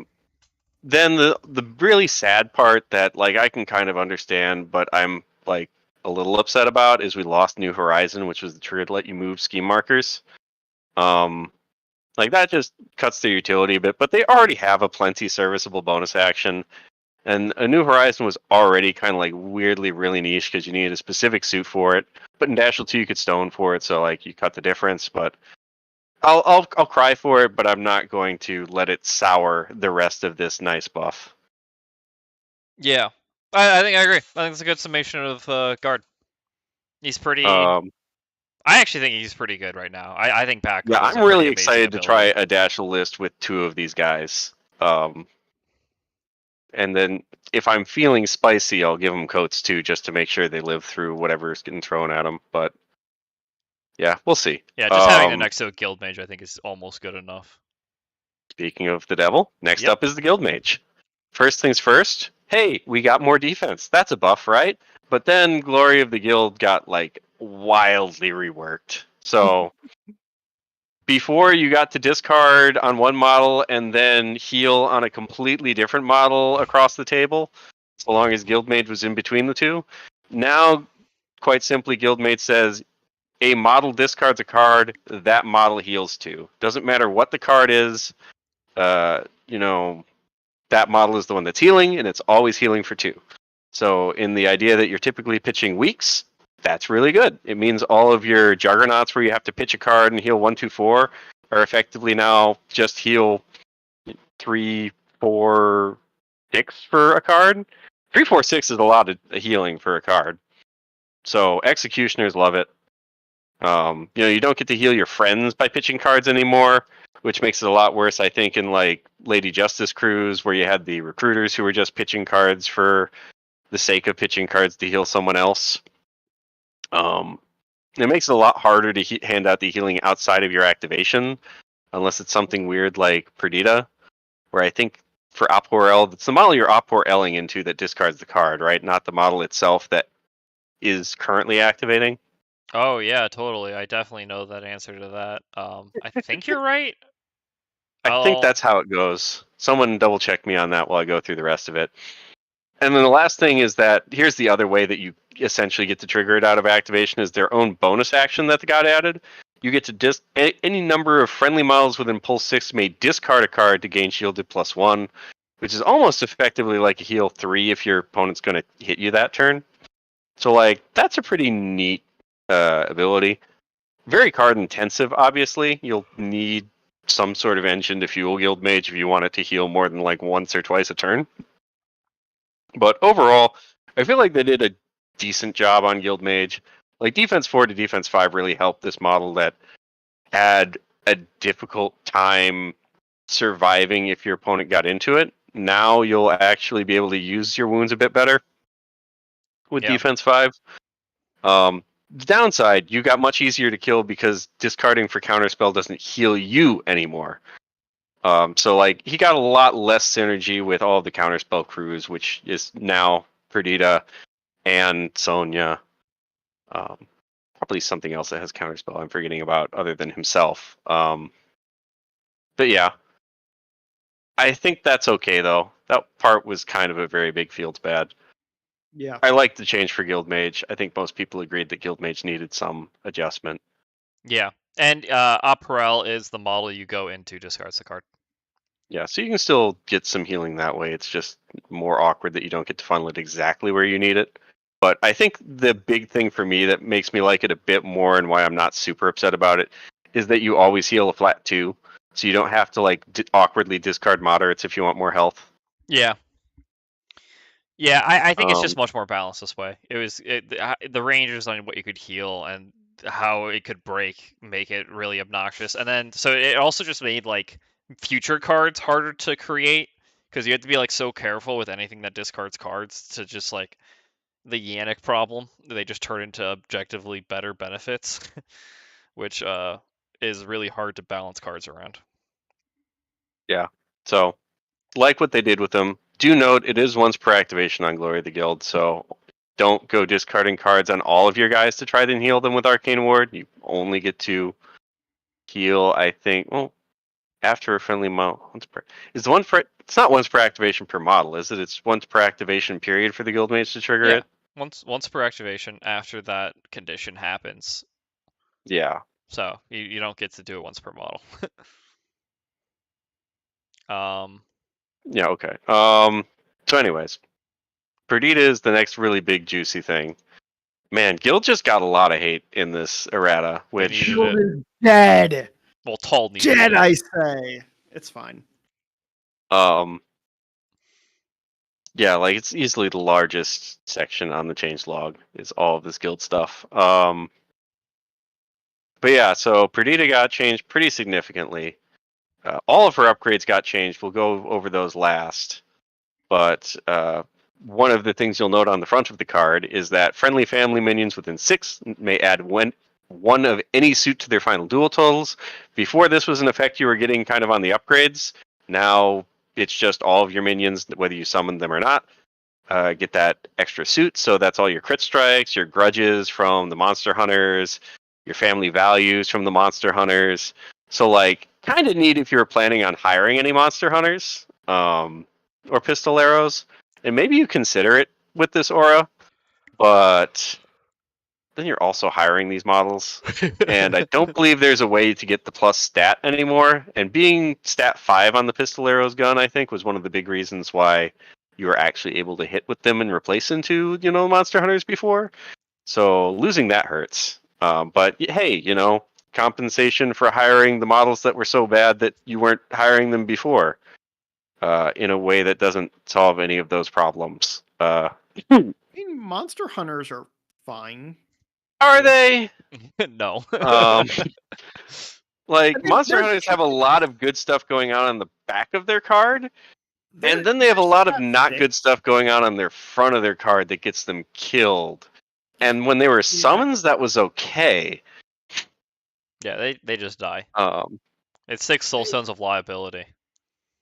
I mean, but anyways, we also reduced the TN on our summon, right, guys? And with intuition, that just means intuition hits more often.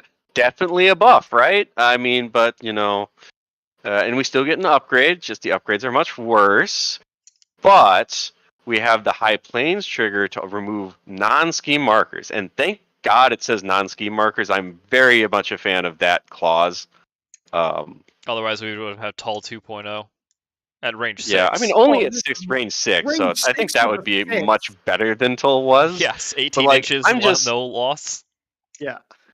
I'm just happy that, they're considering that for the health of the game, if scoring points with scheme markers is how we want the game to play, things that make it harder to score scheme markers just makes the game focus more around rule 0, which is I win if you have no models. Yeah. So anyways, I appreciate that.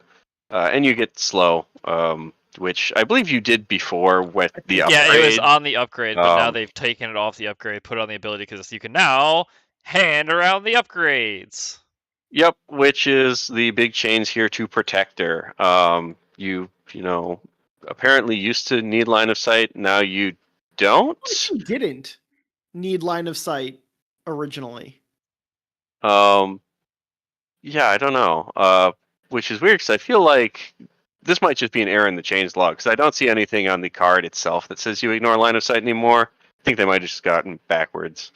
But anyways, it's 12-inch pulse, you get shielded, and now any friendly family model can attach one of the 4 upgrades that you have, so long as they discard all of their currently attached upgrades. Which, I guess we'll get right into the upgrades. Hopefully they're conveniently located. Nope. Yeah. They're not. Here we go. So I just want to, point out one thing. So we said what you get with the 6-inch suit thing. What we didn't say is that's changed from the when you concentrate, you get to draw a card out of activation. So you no longer draw any number of cards guaranteed with this crew, which I think was one of the points that people complained about, but it was also one of the points that made her like super strong as a selling point as why you would want to play her. I think before we get into the upgrades, I don't think this model is all of that good, except for the upgrades we're about to go over being able to be put on strong models like Francisco. Yep.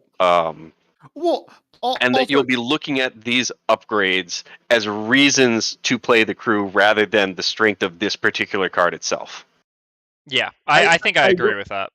Yeah, I will just say, as like a niche, if it matters, like if stunned matters, trick shot is very, very good. Yeah, trick shot's definitely the second thing that you're looking at for this card if you're going to be playing the model. The tertiary level silver bullets, if it matters, very, very good. So yeah, but you have other ways to turn off healing. Yeah, it's no longer just like objectively amazing because it did all the generically good things you can do in Malifaux. What generic things? You draw cards. Oh, I see. I'm like, now you actually have to play towards auto stunning things is not generic, or at least not in my faction. Wow. Okay. So we have 4 specialty upgrades. They are limited to exactly one copy each. They are not plentiful. So when you're summoning your pistoleros, make sure you're giving out the upgrades that you do not care to give out to your other models, because only one model gets to discard all of their upgrades and attach a new one. You don't want to be spending a bonus action swapping out the one that you actually wanted to put on Frank because you accidentally put it on a pistolero.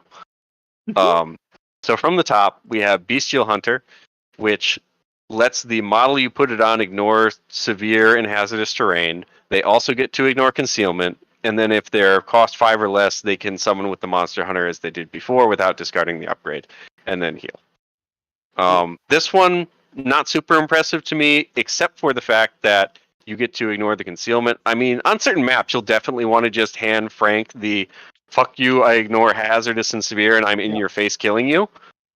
Like, question, just, and this is on all of them. The Expert Hunter, since it's minion of cost 5 or less, Monster Hunters they only have pistoleros, right? correct. So aren't pistoleros cheaper though? I don't know what you're trying to say, but what this lets you do is it lets you replace the pistolero into the Monster Hunter. But so you can just never mind. I'm Okay. Got it. I'm just saying there's no cost 5 minion in our keyword. Sure, but future proofing. Sure, that's fair. So anyways, like, this is good. Unimpeded Frank is probably good, but Unimpeded Pistolero, if you want to go scheme, definitely one of the ones you can consider putting on them. Frank scheming. But if you're putting this on one of your models that you hired, I'm guessing, unless you're playing into a hazardous crew, that you're probably going on Peer Through Fog because you want to shoot a bunch through concealment. And there's a good bunch of good guns in the crew that you'd want that for. So that's just going to be a board thing. Ghost Hunter, this is a crew matchup thing, but when it works, it's putting the silver bullets back in silver bullets. It sucks. I hate it, and it's awful. On your amazing Min 2 Onslaught Flurry Beatstick called Francisco, what do you hate to see? You hate to see armor, incorporeal, and terrifying. Well, this isn't going to get you through armor, but it lets you ignore incorporeal because your rune card bullets, I guess you just, like, put them on your sword. I'm not entirely certain why it's rune card bullets. It's magic. But you get to, like, punch him with your 5-knuckle sandwich with all the bullets in your hand and do sword damage to ignore incorporeal, and then ignore all those terrifying checks from Ruthless. Great silver bullet upgrade to be able to hand out to anyone in your crew. But especially Frank just loves the ability to not have to throw terrifying on his 8 attacks he'll be making in a turn. Yeah, that's disappointing because Frank's terrifying. If he is a scary model. Yeah. So very much a helpful thing to be able to pass out. Hag Hunter, counterspell, very good defensive ability when you layered on other defensive tech. And Frank has other defensive tech in that he has stones, access to Leadline Coat, access to neg flips from the Flurry. So it's or not Flurry, what do they call it? Warning Growl? Finesse. I think it's Finesse. So, like, that's nice. And Unyielding is also nice because with Leadline Coat, Unyielding gets rid of the only possible way to move your model after you've applied, Laugh Off.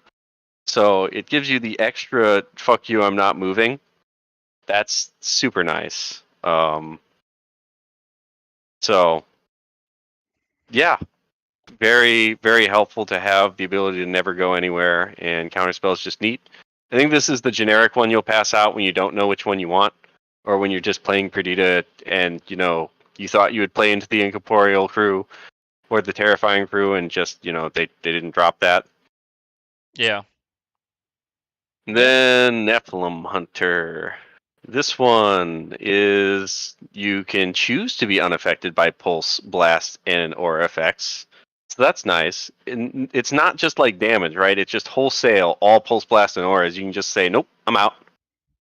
So, Pulse slows, Pulse whatever, is just, nah, I'm good. Really great against, Neverborn. Blackblood? No thanks. Yep. Pandora shenanigans? I'll pass. Also cool song, bro. Cool box. Levy as well. Yeah. And then it also gives you +1 move. So when you're not playing against crews that you're going to be spamming pulse blasts and auras that are really good, then this is the one you'll slap on your summon every time first. But hey, a movement 6 Frank, also kind of scary. Yeah, but I think I'd Not rather as have the other scary. ones on Like, Frank. you know, Yeah. And movement 6 Pistolero, gonna get your scheming done faster. So Duck and Cover is also just really nice against the crews where it needs to be nice, though. So, like, she's got a good variety of, like, still niche countertext type stuff, which might be how they wanted her to work the first time and then just accidentally made her too good with the card draw engine. But she's still really tricky to play in that you know, have to try and find a way to fuel all your Aporels. But I think it's okay for something as powerful as pitch a card for an extra AP, not literally, but almost entirely anywhere on your crew. Like, to have a reasonable associated cost? I don't know. Yeah. actual I economy is think overrated.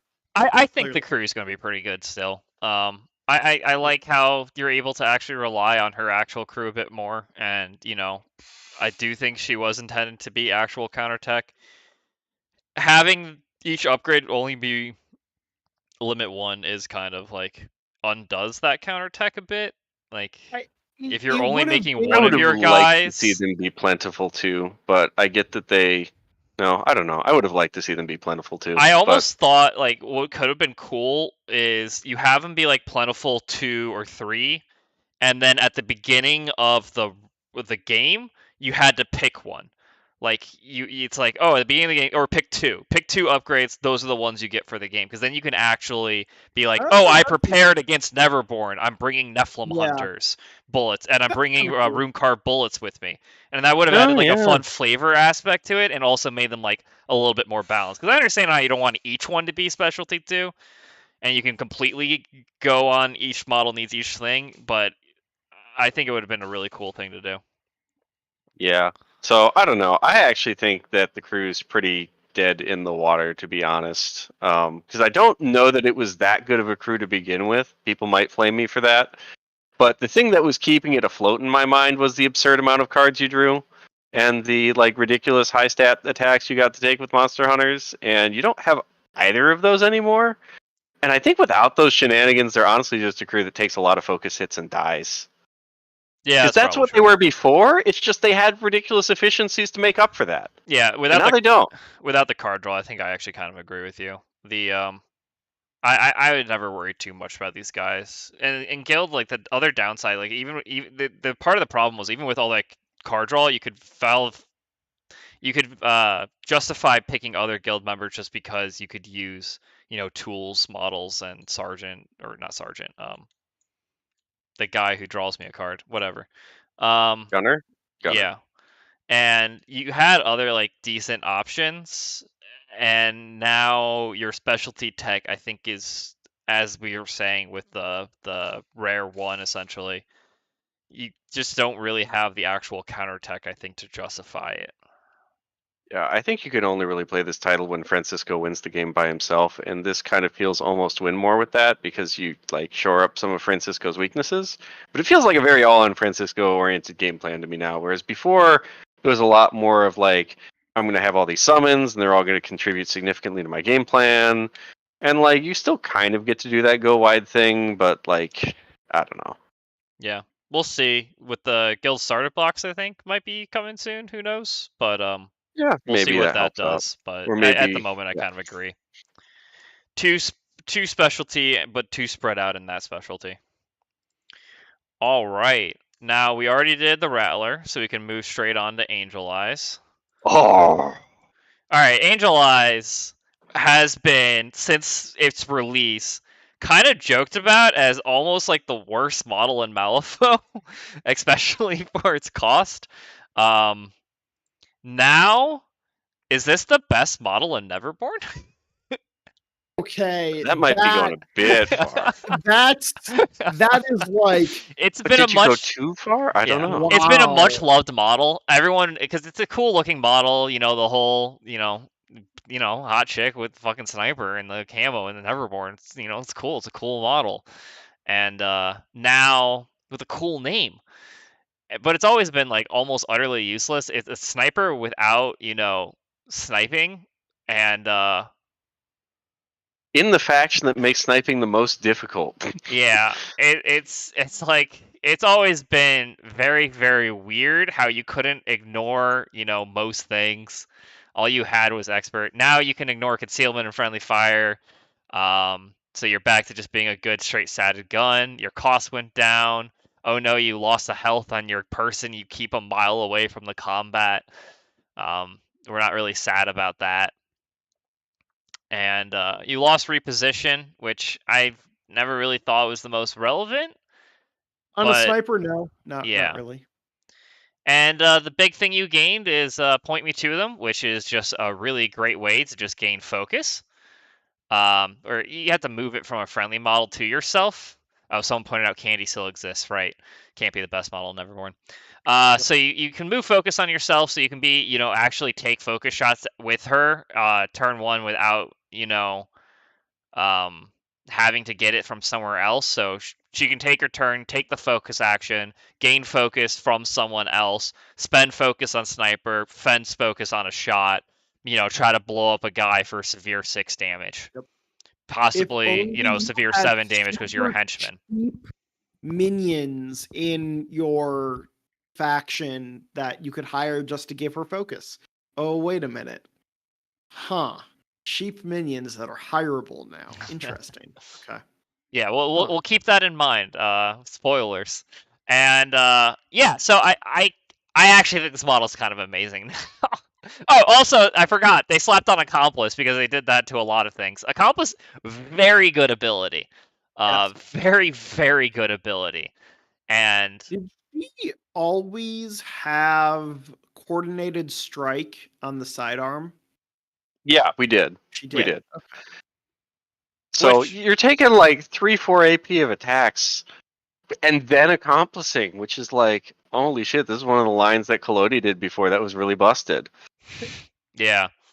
Whoa, are you saying Angel Eyes is better than Collodi? Oh my god. She does have a higher damage output than Collodi did. Oh, So this is honestly going to turn into one of those things. If you know your opponent has like low setted models, it's very easy. Bring Angel Eyes, one shot one of them turn one, and then from turn two onwards, you're just double clockwork rifling, sidearming a guy, maybe actually spending your focus on another clockwork, and you're just actually able to do really interesting things. Accomplice into, I don't know, who are you bringing this with? Maybe you're bringing it with Pandora, who's also just going to range stun somebody. You're bringing it with Nekima, who then just charges in and murders a different model. There's just so much actual potential to just like pop off with killing a couple models in a turn. You're going to need a decent amount of card draw, so maybe you're looking into Nekima 2 in order to get like a lot of consistently high statted cards. There's a few interesting ways you can take this now. I actually almost really like it with stuff like Marcus, where you're just going to like, firstly, you already have accomplice on a lot of models in that crew, whatever, but you're going to take a bunch of like speculative shots against something across the board, and if you hit enough of them, and you just look at the rest of your hand and be like, huh, my really quick, not particularly durable, but does a lot of damage model like a Cerberus or whatever, can just go in there and finish it off right now. All right, I'll pitch this week and then have the cat go kill it or whatever.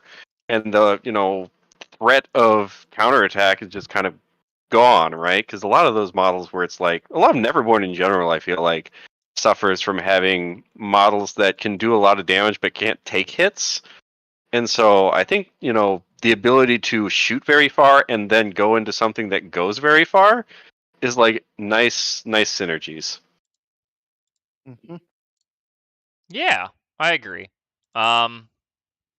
They also, so this is pretty much the old Neverborn starter box, and they're changing more of it just to keep up with the time. So Maurice also got changed. Yeah. He's got backup. Yeah, and also slapped on Accomplice onto him. Because On the Prowl was, let's be real, On the Prowl was a pretty bad ability. Yeah. It's just one of those abilities where it's win more, but not even really. Yeah. So, anyways, backup changed for everybody with backup. So that means Maurice's backup lets him slap you back now too. That's pretty good.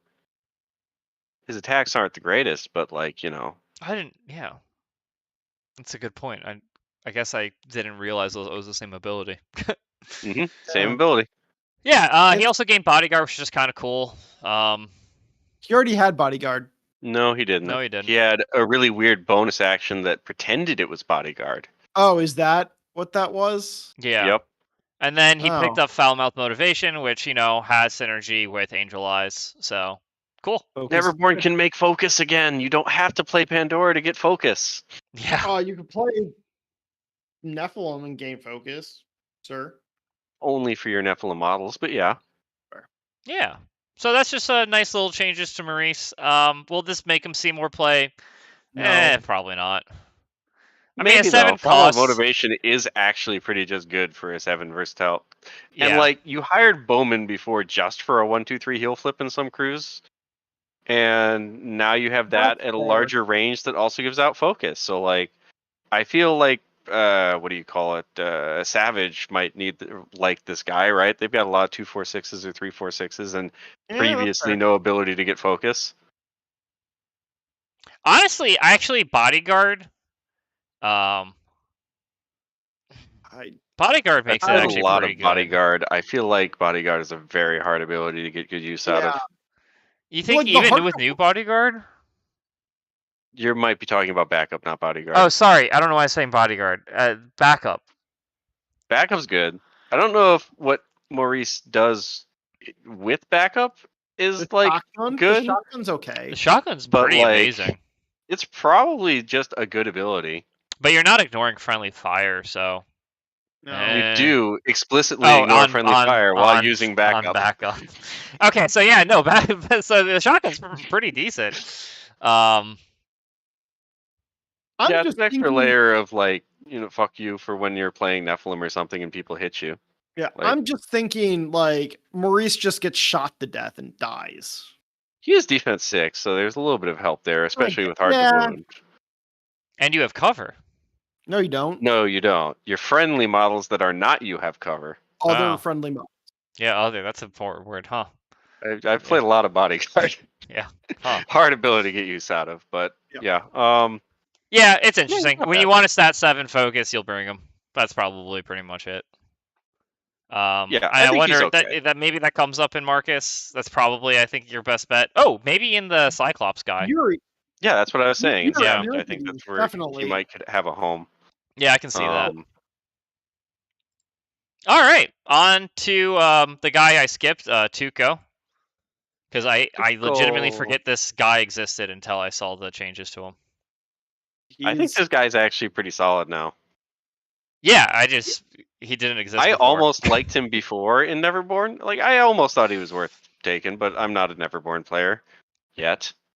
Don't I take mean, off. let's do something like kind of interesting. Accomplice is just it makes all these guys potentially really good, and generating pass tokens is still broken. So you're obviously not doing it turn 1, but from turn 2 on, Accomplice becomes like legit scary. Accomplice And against, after you've moved an enemy out of position with Disillusion, holy shit, that opens up a lot of like fuck you combos. yeah. So it makes it like pretty actually a little spooky. So I think also he lost he's from the shadows, but he's also did. That's decent okay. in taking the focus action for your Angel Eyes, because he can just take it as a walk. Kind yep, of. from Bravado, yep. So Yep. this guy is Also- interesting. good for a laugh on Disillusion. Just I mean, enemy only, so Okay. it's sure, but it's a nice like, oh look, I got this. That's cute. I Totally. think this model is actually pretty damn solid. Like and stealth is stealth always also just means he good. doesn't get shot off the table before you get to make Yep. weird Disillusion Accomplice plays. So throw dynamite means you can I'm a fan. actually, you can without even needing to win a flip, you can just move people out of the. You can just push your model 6 inches. Yeah, that's a really interesting thing because the trigger is immediately and it's built in, right? So Yeah. there's an argument that you can just fail the duel with throw dynamite and then just push all your models 3. I kind of Just assumed, like, yeah, that was my assumption from it. I will say the fact that it's not italicized, which I thought normally you would italicize immediately, but maybe I'm delusional. And just remembering wrong. But yeah, I don't know. But the only there's also the understanding of that is argument of that has when to do you go. place the shockwave in the timing Yeah, chart? do you place the shockwave before you TN check? Yes, because yes, of course you do. No, of course you don't, right? Wait, Like you haven't succeeded on the duel to place the So why shockwave would you marker place the out. shockwave if you haven't succeeded yet? We're not talking I about the guess it models doesn't. that are Yeah, within the shockwave. We're talking about the marker itself that you have to move away from. yeah. So we're in this awkward situation where we have to try and play it the way we were intended, but we have to figure out what that is.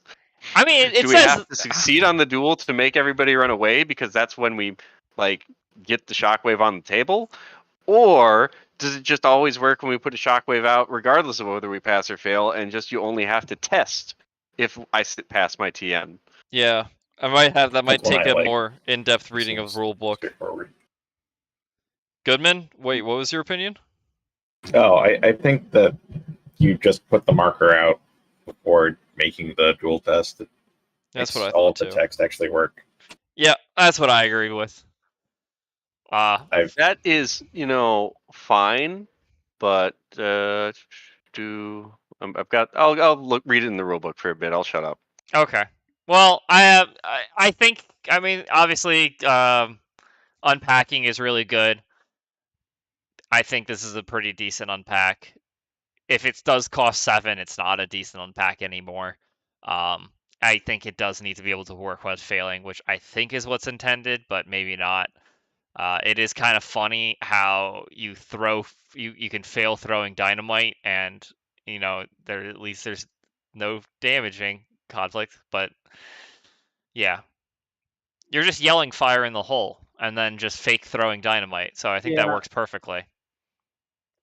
According to our friends on the line, our good friend Santa Claus, there's nothing specifically mentioning shockwave markers when they go out in the book. So that's going to be a TO decision, it looks like.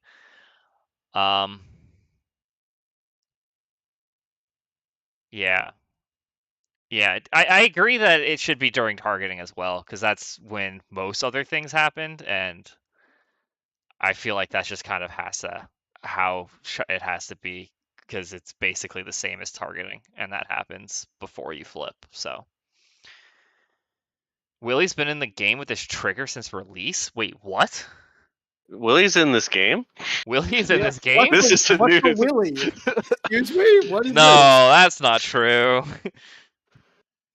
This has been unclarified since Willie. That's hilarious. I thought wait, no, I saw someone else talk about this. I thought Willy was worded. No, it's the somehow exact same wording. It's the exact same trigger. I've never seen it used before.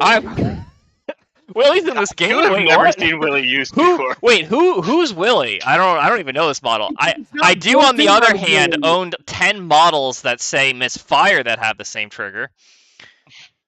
Oh, weird. Huh. All right. Yeah. This All right, model moving is on. cool. He's debatably broken. Yeah, I'm not sure about broken, but yeah, I think he's pretty decent. I am. Okay. Well, we'll move on to Blood Wretch. Also God Accomplice. That's their only change.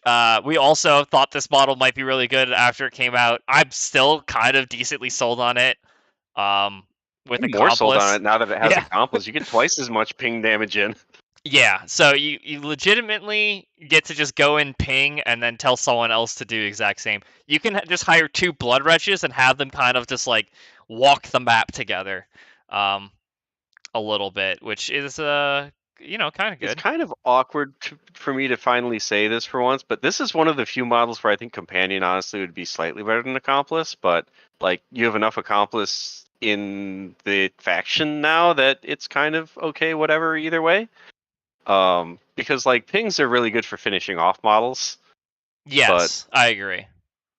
It's almost the same as finishing off a model if you want to just like ping him a bunch and then spend your only good cards killing it? Like, I don't know. I think it's gonna be. I think the ones you'd run it in might be other black blood ones where you can go and ping into like I don't know a list we'll talk about soon, and But I just guess that's also my point where like companion would be better there because then you have like the ability to move your black blood model in range and then go with this guy. But I digress. yeah. So yeah, he's interesting. The guaranteed pings has always been kind of good for a move 6 model with hard to kill. Honestly, always just been a decently solid model. And he gains focus for Angel Eyes. Yep. Onwards to what I think makes that list work. All right. Who let the dogs out? So this this model is why I'm playing Neverborn in the next upcoming Vassal list, and this model is maybe my new favorite model ever. We'll see. I really hope this list works because it looks like it's going to be fun. But this guy health went up by 1. Nice. Packet mentality got replaced with nimble. To be honest, you're never hiring 2 of these models, and you're never getting 2 of these models. So packet mentality was utterly useless. So nimble is actually really nice to have. That 3rd AP. Snapping jaws got blood offering as a trigger. So I don't know. It's cool. Works with Nephilim. I don't know how often you're killing something with Or snapping may draw jaws. a card. Yes. Yeah. You still have to kill a model. You can use it to cheese your way around. No. Hold on. After killing, comma. Yeah, nope, never mind. I didn't see the comment on after killing. If there wasn't a comma after killing, I would argue you could just choose to draw a card instead of doing that whole thing. Blood Offering's been out for a while. Absolutely have to kill something. I don't think anyone's argued that with Blood Offering you can just, draw a card with it. Because it's properly punctuated and you can't. But I had to read it. Annoying got replaced with Obnoxious Barking. Obnoxious Barking is actually pretty good. Bork. Yeah, bork. Doesn't really matter though because it's the same thing. It's just a bit longer range. Obnoxious Barking. Yeah, I don't know. Same thing is annoying. Bork. You can now say that when you use the ability. You're required to. This model broke though, so it gained fetch, which is really cool because it can now bring around your corpse markers, which is actually kind of a thing you wanted in Neverborn for Nephilim. Kind of, yes. Kind of. Nephilim, yeah. Very much you want them. So it's just what the dogs, the Curian hounds and Rezzers do. They pick it up, move it, drop it down, and it got a trigger. So on a 6 of crows or better, you can just summon another corrupted hound with stunned into base contact with this model. And you're like, oh, they gave it stun, so you can't just summon another corrupted hound immediately. What if? But what if you hired one of the best models in Neverborn? And if you notice, they have this cool little ability in WoW where they have opportunity fast. Before performing not always fast. Sure, but opportunity X. Before proposing an opposed duel, you can end the stunned or fast condition on the opposed model to get a plus flip to that duel. So, you go with your dog, you pick up your corpse marker, you create a new dog. You go with new dog who's stunned, you charge Candy, and then you get removed and stunned, Candy plus flips that defense, and then you make a new dog. And then you just repeat that three times, and you have 4 total dogs now for the cost of 3 crows of 6 or better. But Longton, what about all that damage I might be doing to Candy? What if I want an incorporeal model with opportunities? Does such a thing exist? Such a thing does exist. We have not Polterghost. 2 options actually. We have Conversion and Lysa.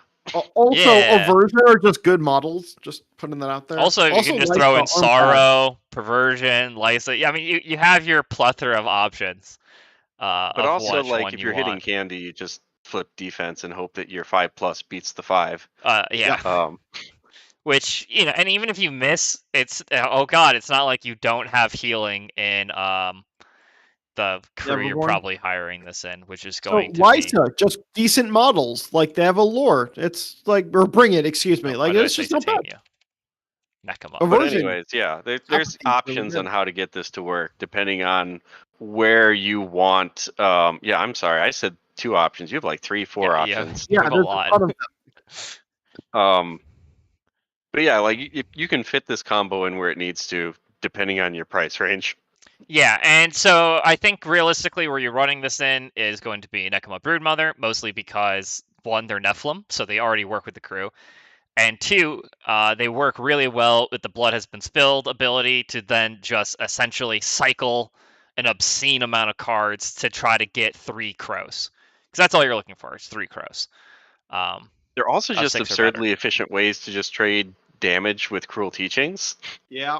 as you don't need to hit to have your dogs do damage. You just, Oh no, I flip. missed my attack against you. Take damage. Fuck you. I missed my attack. Take damage. Yeah, so this is Oh. what we were talking about with, like, you now have really good accomplice options with the Blood Wretches. You can have the Corrupted Hounds, you can have Blood Wretches, and then the Oh. Blood Wretch can just go into another Hound, the Hound goes forward, and then even if it doesn't pass its attack duel, it still pings for 1 as well. So, yeah, there's... Yeah, that makes the math real easy. You don't even have to have the cards. You just have to have the actions. Yep. Yeah, Oh, so no, essentially you can guaranteed ping 3 times, Yep. which is really good. Oh no, you're trying to kill my dogs. Do you do 4 damage? No. Here, take a damage. Hit me again. Take another damage. You killed me. You took 2 damage, killing my summon, which Oh. dropped a corpse marker, which I can just summon a new dog off of. Or, oh, that young Nephilim is now a mature Nephilim because you killed my dog. Yeah. Yay! So we were talking about snipers earlier. I think if you see your opponent hire a Corrupted Hound, you definitely just need to have your sniper snipe this thing off the board turn 1. Yeah, I think what you're going to Before see it- against that is before make it a populates. literal wall of models is going to be made to like encircle the Hound. Yeah. But I think there's also just good in WoW where you're already going to be taking some of those models to just charge with your dog anyways. Oh, for sure. Problem there is getting the first corpse out. Yeah. Yeah. Yeah. The Right, getting you take 2 Also, dogs, have the over- first or kill the second dog, and then summon And then go with 2 it. more dogs. Yeah. I don't know if that's Also- value enough, but it might be. Also, ignoring all of that like 5-minute discussion, they're cost 3, movement 6 with 3 walk actions. Yeah, this is why you want to summon 4 of these things. Right. yeah. They're So, like- incredibly efficient schemers. Yeah, they just do that, and maybe they actually do 1, 3, 4 with crit strike, like against like a 5-stone minion, might actually just kill them. Like you could do it. Yeah. They're not bad. No, They I have- don't even think it's hard. I legitimately don't even think it's hard. Like they're Pile good. enough of these guys around one guy, throw a stick of dynamite, hit all of the dogs, ping black blood. Yeah, you could just choose to fail, take 3 damage, Yeah. ping black blood. And then because They'll you live to failed do the it duel, twice no, because you failed the duel, you could also take the damage from Nekama. during this model's activation. Oh, right. Activation No, never phase. mind. That would be a little stupid. Not that broken. Not that broken. They proof some things when they release the game. Yeah, I wouldn't be surprised if by the time next Errata comes out, they just say that they eat the corpse marker when they use the summon ability, because it felt like that's what they meant, and then just didn't put that on that. Well, no, I thought the idea is they can like pick up corpse markers from your deployment zone and then Yeah, but print with the them- trigger, you then just have Don't another lose corpse it, marker yeah. to declare Yeah, it again. like Yeah. I like thematically, the trigger would be like you're calling over another dog to eat the corpse marker with you, and then you ate the corpse marker, and It's you gone. called another Yeah, dog from the woods. Now you're just like calling another dog from the woods when you find food, which works. It just No, but- might be a little overtuned. Wait, Hey, is bro, that how have you get tried this instant corpse? food? It's good. Oh, you're right. Yeah. This corpse is good. I need to show my friend how good this corpse is.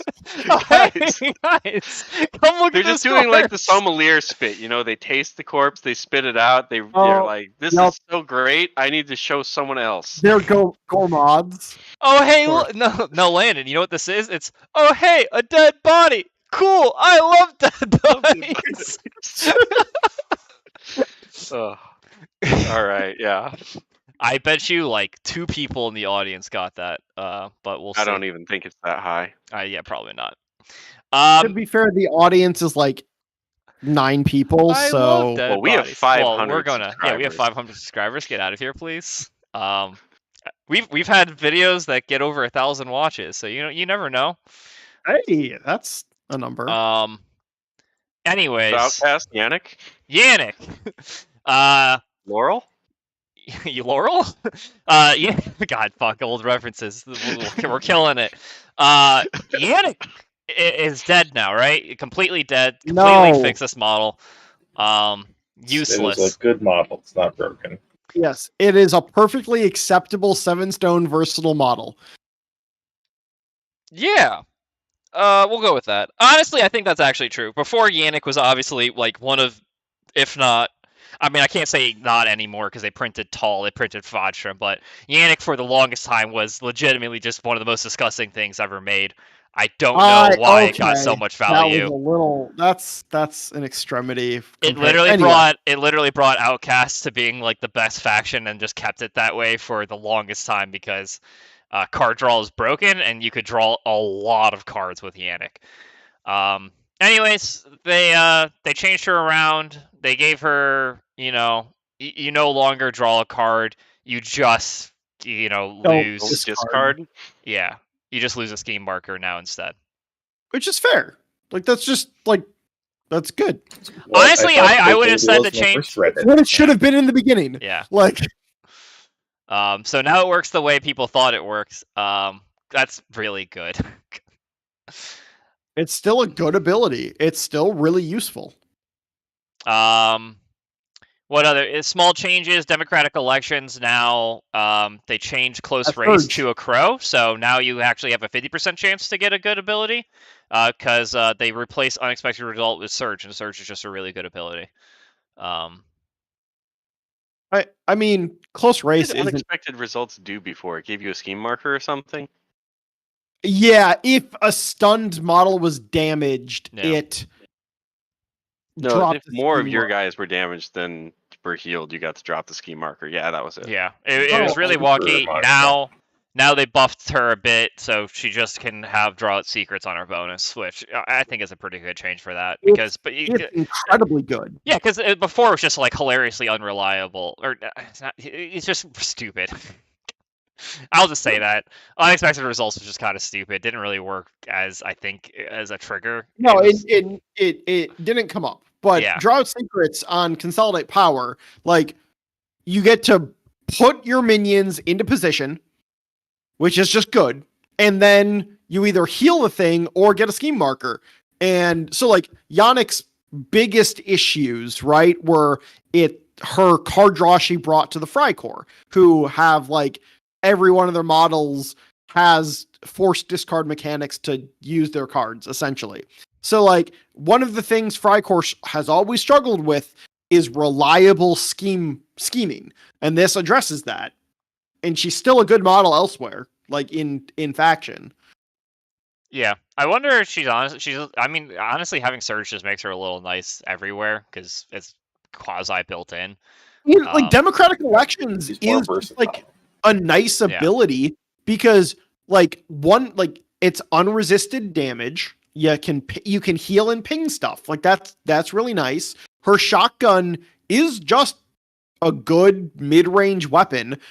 Stunned is not something Outcast have a ton of access to, generally speaking. So like having an option to give out stunned pseudo reliably is really nice. Stunned is an incredibly powerful ability, and being able to give it out is great. Also, blast is like 2/4/5 blasting when you can bonus action focus is really good. Yeah. which is all what she already had. That was already on the card. Yep. So she's going to stay a good model. She's just no longer Sam backdraw 6 to 10 cards a turn. Well, It was probably I mean, if you were doing that every turn, you were dedicating like 20-something stones to do that. Which is worth it in crews like, Levy and Von Schill, where you're going in with 2 models and you just want to draw all those cards. Sure. Yeah. So the point is that made like that play style really good, and now Outcasts actually just need to rely on their plethora of tools models to guarantee they're really good cards, and not just also have 10 fucking high cards in hand as well. Yeah. But like it pass every TN known to mankind because you'll draw the card later. Okay, unless you're Brian and somehow not only drew all of your mins, but also flipped your mins for TNs, even though you were drawing 8 cards. Only in my Von Schill crews, I failed TNs left and fucking right. It's insane. All right, and we can move on to the last faction to be hit, and they got hit in the most relevant way I think they needed to be hit. No, it was a shocking way. No one saw it coming. Since they have had one out drawing a million cards. Yeah, speaking of a clear, just like, well, I'm just gonna call it. They just missed this. I don't know how, but they just missed it. No, okay. There is no way you can miss it. It was clearly the intended result, and they thought it was okay. Like, there's no way you can miss you just drop enemy scheme markers. We have protection. They printed protection money. That's the ability, right?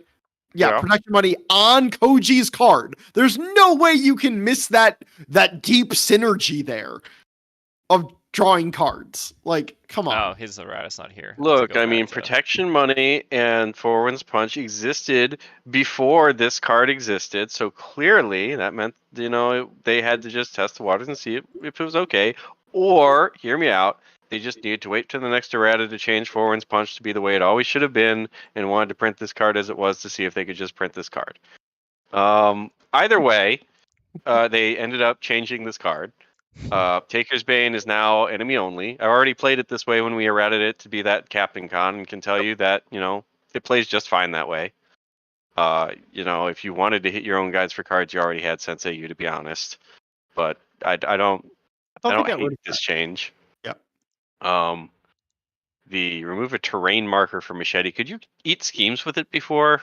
Or was it non-scheme marker? Is what Machete said before. I'm not certain. Non-scheme. I think it was the old card is right here. One. So it was terrain marker within 1 to get in plus. Oh, okay, gotcha. Yep. Yeah. So what changed?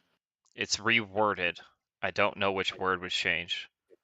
Well, they remove a terrain marker within Aura 1 to receive a plus to this action. That reads to be the exact same sentence to me, but okay. It was reworded, guys. Let's. This model may remove a terrain marker within Aura 1 to gain versus to receive. There you go. Oh, they changed gain to receive. I had to go by that word by word to see it. Is that different? Fine. Gain and receive are different. Well, okay, that tells us they fundamentally mean different things within the game. I don't know if that's what we want to go with. I think it just means they want to reduce the number of words. Anyways, the other thing that is good is they changed Partners in Crime from having this really awkward start of your opponent's activation trigger, which was like such a weird timing for an ability, because like you can't really ask your opponent to go back to the start of their activation once they start doing things because you have more information. Yeah. So you have a really narrow window just in game playing before your opponent does anything to actually do that. So now that's at the start of this model's activation, you can push the friendly model 3 towards it.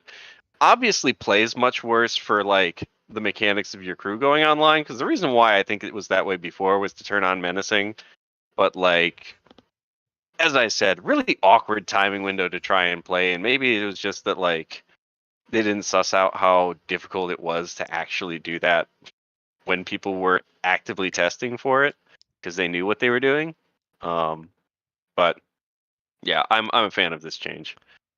Wow, Santa Claus knows all the answers. Was change the timing on it. Machete apparently was changed because the way it's worded on Cooper was received, so they're just standardizing the language that's already present. That makes sense. Okay. The big change, though, the arguably relevant one, is this one. The The Wandering River upgrade style of change. Wandering River style. Nothing to do with Koji strictly speaking, but everything to do with Koji in actuality.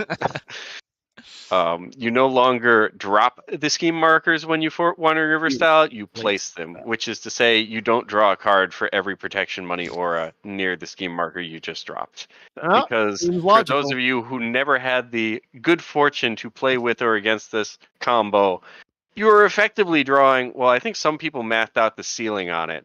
And you could draw the number of cards in your deck twice over. Doing this particular combo. If you wanted to. Realistically, in actuality, you usually only drew 18 cards. I thought it was like 24, but yeah. I think the effective range was between like 18 and 24, of where like you could do it without having to like work a ton. I think that's like it was that general zone. But either way, really good. Honestly, the only reason I legitimately think this is the only reason we got people actually started creating different formats for Malifaux with models removed or not allowed, just because this is just objectively that stupid.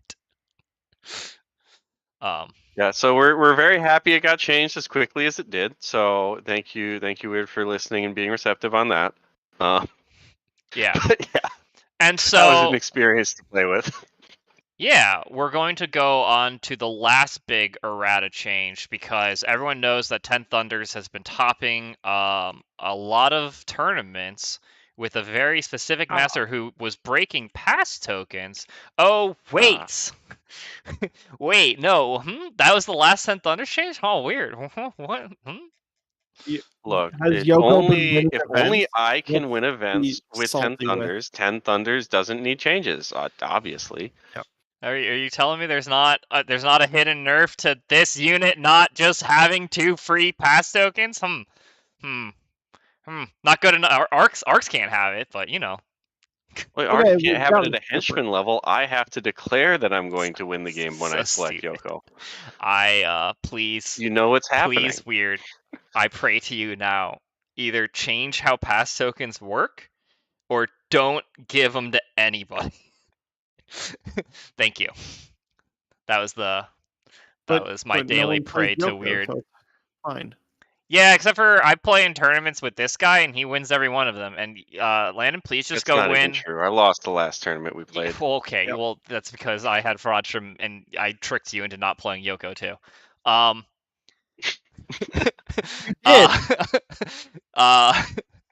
Yeah, Weird just isn't able to target Yoko because we're stealth and slippery. It's true. They created their own worst It's a very good point. Yeah. Oh my god. So hopefully you go to Nova, you win the nationals, and you go improve once and for all that. Please, dear God, pass tokens. Your best change everyone loved going from 2nd edition to 3rd edition was giving everyone standardized activation control. Please bring that back. Yeah, I don't know. Clearly, you just got to find someone in the UK to win with it, because nobody over there wants to play her, as far as I'm aware. Wait, I thought Landon, you were gonna go on a guild vendetta at Nova to prove guilds not dead. Oh no! We'll see who I can scorp with at Nova based on a kind, friendly face willing to loan me models. But I might have some unthinkable spice to unleash on the world. That's fair. I also thought you were genuinely declaring Bayou. All right, I mean, that was going to be the surprise. Oh, I'm sorry. Oh my god, I spoiled it to all 501 subscribers. So I'm gonna respond to a comment just because I really want to. How are pass tokens broken? Pass tokens are broken because a big thing that was kind of acknowledged specifically for turn 1 is that activation control is just ungodly important. So if you generate a pass token without your opponent generating a pass token, you have guaranteed the last 2 activations of a turn if you went second. Or if you went second. So if you win initiative, get a pass token, you have 2 activations in a row. If you don't, you have guaranteed last activation, which is really important for some like specific things. Primarily alpha strikes. So any crew that does really good at alpha striking, Yoko is pretty good at it because you have a lot of ways of either really good guns with why can't I remember the most broad Ratsu. Fuhatsu? You also have ways of pulling people towards you and doing good things with that.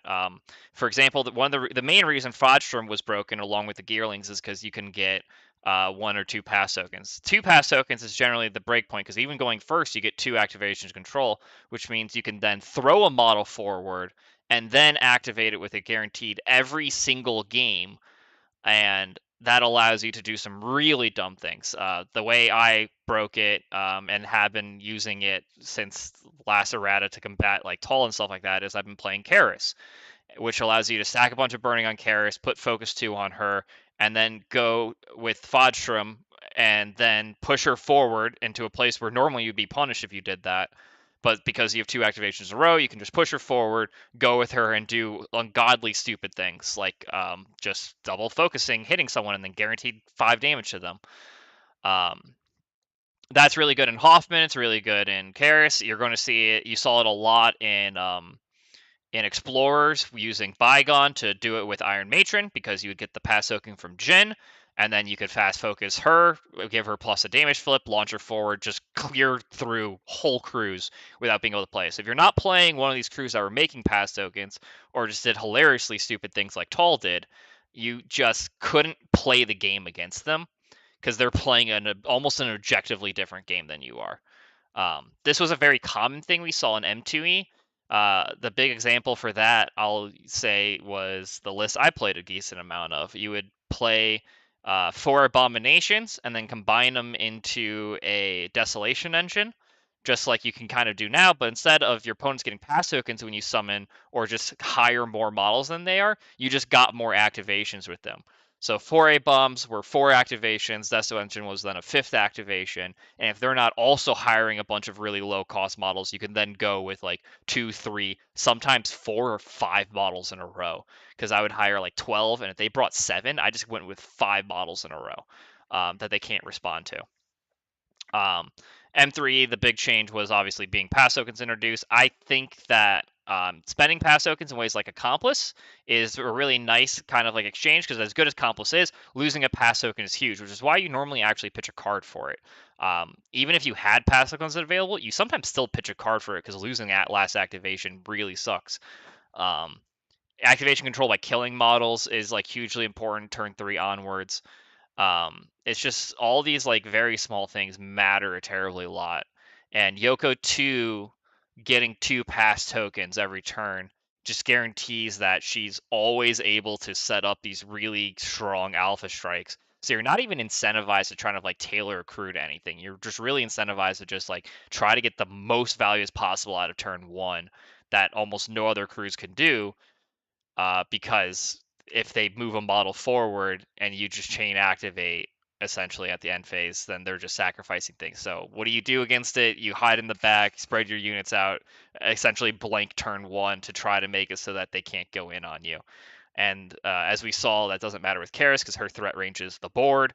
Yoko is a little bit the same, but at least admittedly on Yoko, you can do things like hide behind cover and other things that you can kind of try to blank hers because she doesn't have as amazing of a model to go forward with, but still really good ones.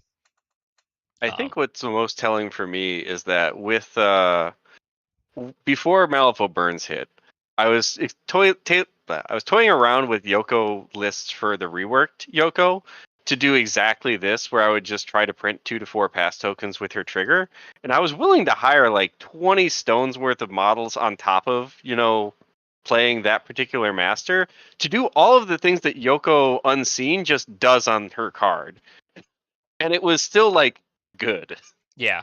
So for the longest time, I've been trying to argue that generated pass tokens just shouldn't be able to be used to pass activations.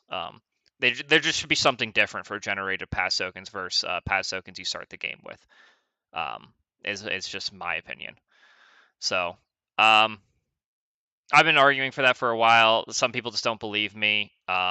I'll just be frank. I win tournaments with I it. think it's really we win tournaments easy with that it. if you just take some sort of rule in whatever you want to call it, the next revision of the core book, and you just say that you can only use a pass token to pass if your opponent has more models left than you do, that fixes pass tokens. Yeah. Yeah, there's a couple small ways you can do it. I essentially just they should not be used to be able to gain activation control to activate with multiple models in a row at the end of the turn. That's the big scary thing. We want to save that for models like Accomplice, who you're arguing like building the crew around. When you let like any model do that, it starts to become like actually terrifying. So yeah, that's my rant. A lot of people probably heard it before. There it is again. I think I was proven right, honestly, by Fraud Shrimp. The problem was pass tokens. It was very clearly that the problem was pass tokens, and I don't know why they didn't look at. I'm a little sad they just didn't look at Yoko and why am I blanking on his name? I just said it in Explorers. Jin Jin Bakara? Bakara. I'm a little sad they Because didn't they look at can't nerf them. Thunders. It's fine. Yeah. Anyways, that's the errata. We're going to move on to the FAQ real quick. We'll probably speed through the FAQ because I don't think most of the changes are that game defining, but they are nice changes that I'm really glad they put on the FAQ. So I'm going to have to go through, scroll, and find all these little asterisks. And this is where my one biggest thing about all of the erratas that Weird does, instead of doing the little like asterisk, just highlight the new stuff. Because the little asterisk is so fucking annoying to have to look for. Do something that is like blatantly obvious. Because Control there's F asterisk, probably the easiest way to do it. Actually, yeah, it's a really good point. I should just do that because that'll also highlight it, won't it? Yep. Mm-hmm. Yeah. But, so the first I one don't is know. change Just, like, number 34. Oh, it doesn't 34 highlight is all where of it them in this starts, I'm pretty format. sure. Yeah. So what does it mean for two objects coming in base contact with each other? They just clarified that they can't. It's when you move. Yeah, and it's you only can come once into base per contact with things. move. I think a few people were probably just moving in and out and being like, I came into base contact multiple times in one move. But they just have to physically touch. Yep. While they are moving, if you're dropped, you don't come into base contact with things. When you drop the marker, but when you move from any effect, that'll trigger comes into base contact. Yeah. So this matters a lot for Angler, who had the ability to drop tide markers to, and when you come into base contact with tide markers, you draw cards. So now if you just move people who are in base contact with tide markers, you just draw cards. That's nice because, there's debate before whether or not you had to start out of base contact to come into base contact or not. So that's a little bone for them to make up for anyone who is interpreting it as, well, I dropped it and now you're in base contact. I draw a card. Yeah. So I think this affects maybe a couple people where I don't know. I don't know if there's anyone who drops That's the markers only on people example I can think without of moving them off the top of my head. Yeah. Nice clarifying. Really great. We already touched on it, but effects were two options on our list. John Watson's effects, you cannot choose the same option twice. Clear, concise. Just nice cleaning up. This one is one of my favorite changes. I've argued with a few people about this one, and I'm glad they went with this ruling.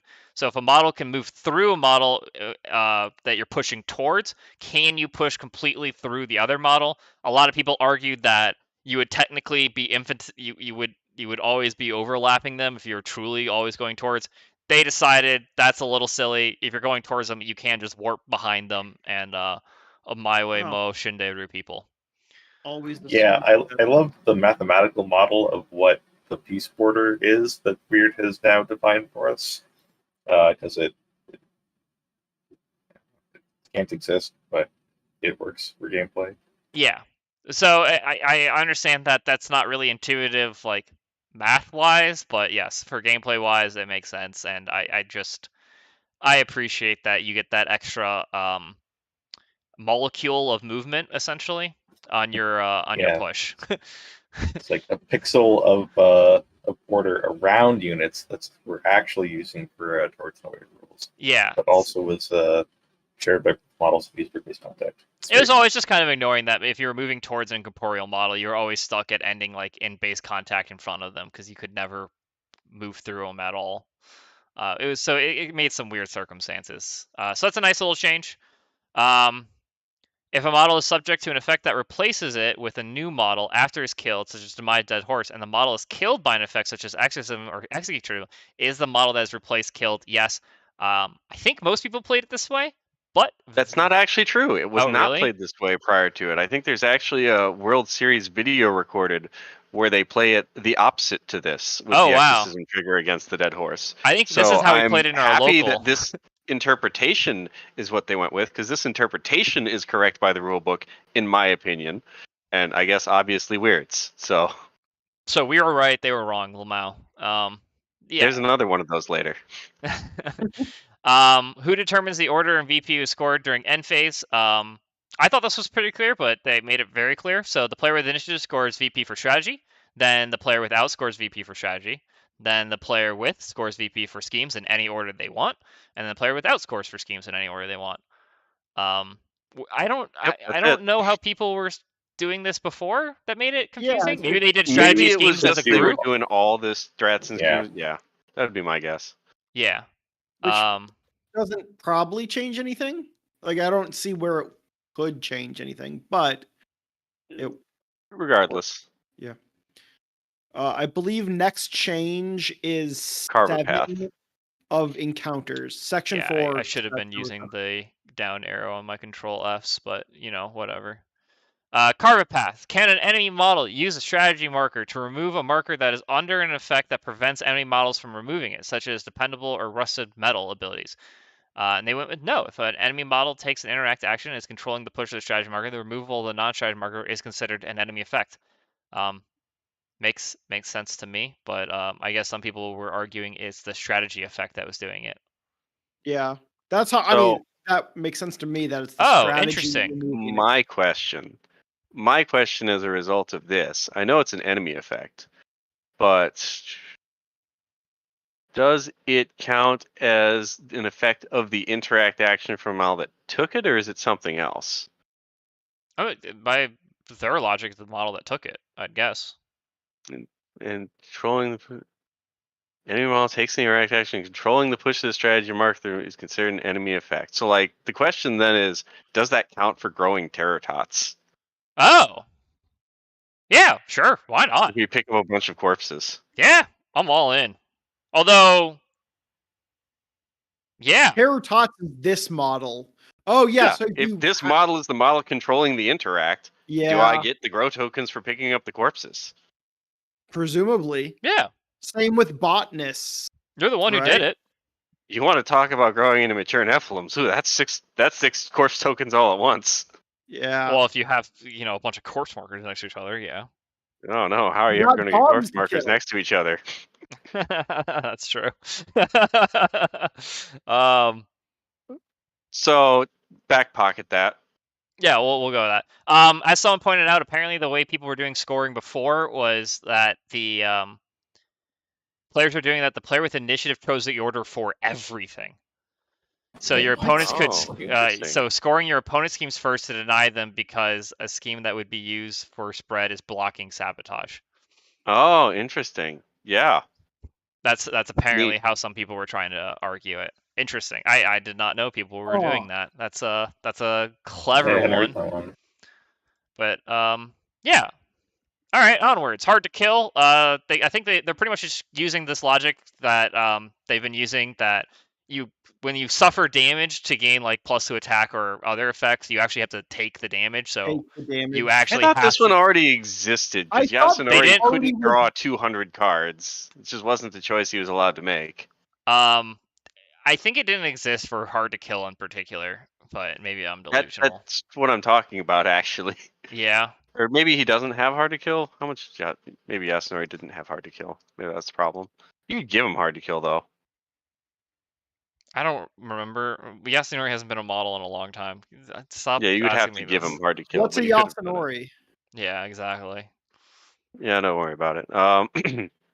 Anywho, Anywho, Yeah, you actually have don't do to. that, They're being consistent. You actually have to take the damage in order to gain the positives to it, just like they did with poor old Ashes and Dust. Ashes and Dust, yeah.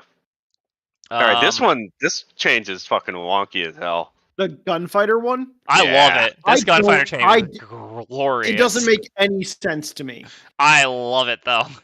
So gunfighter, can a model with gunfighter use one of its gun shockwave actions as a claw action? Pretty sure most people were saying you couldn't because of the logic behind it, but Malifaux, a weird, decided that yeah, that's a gun.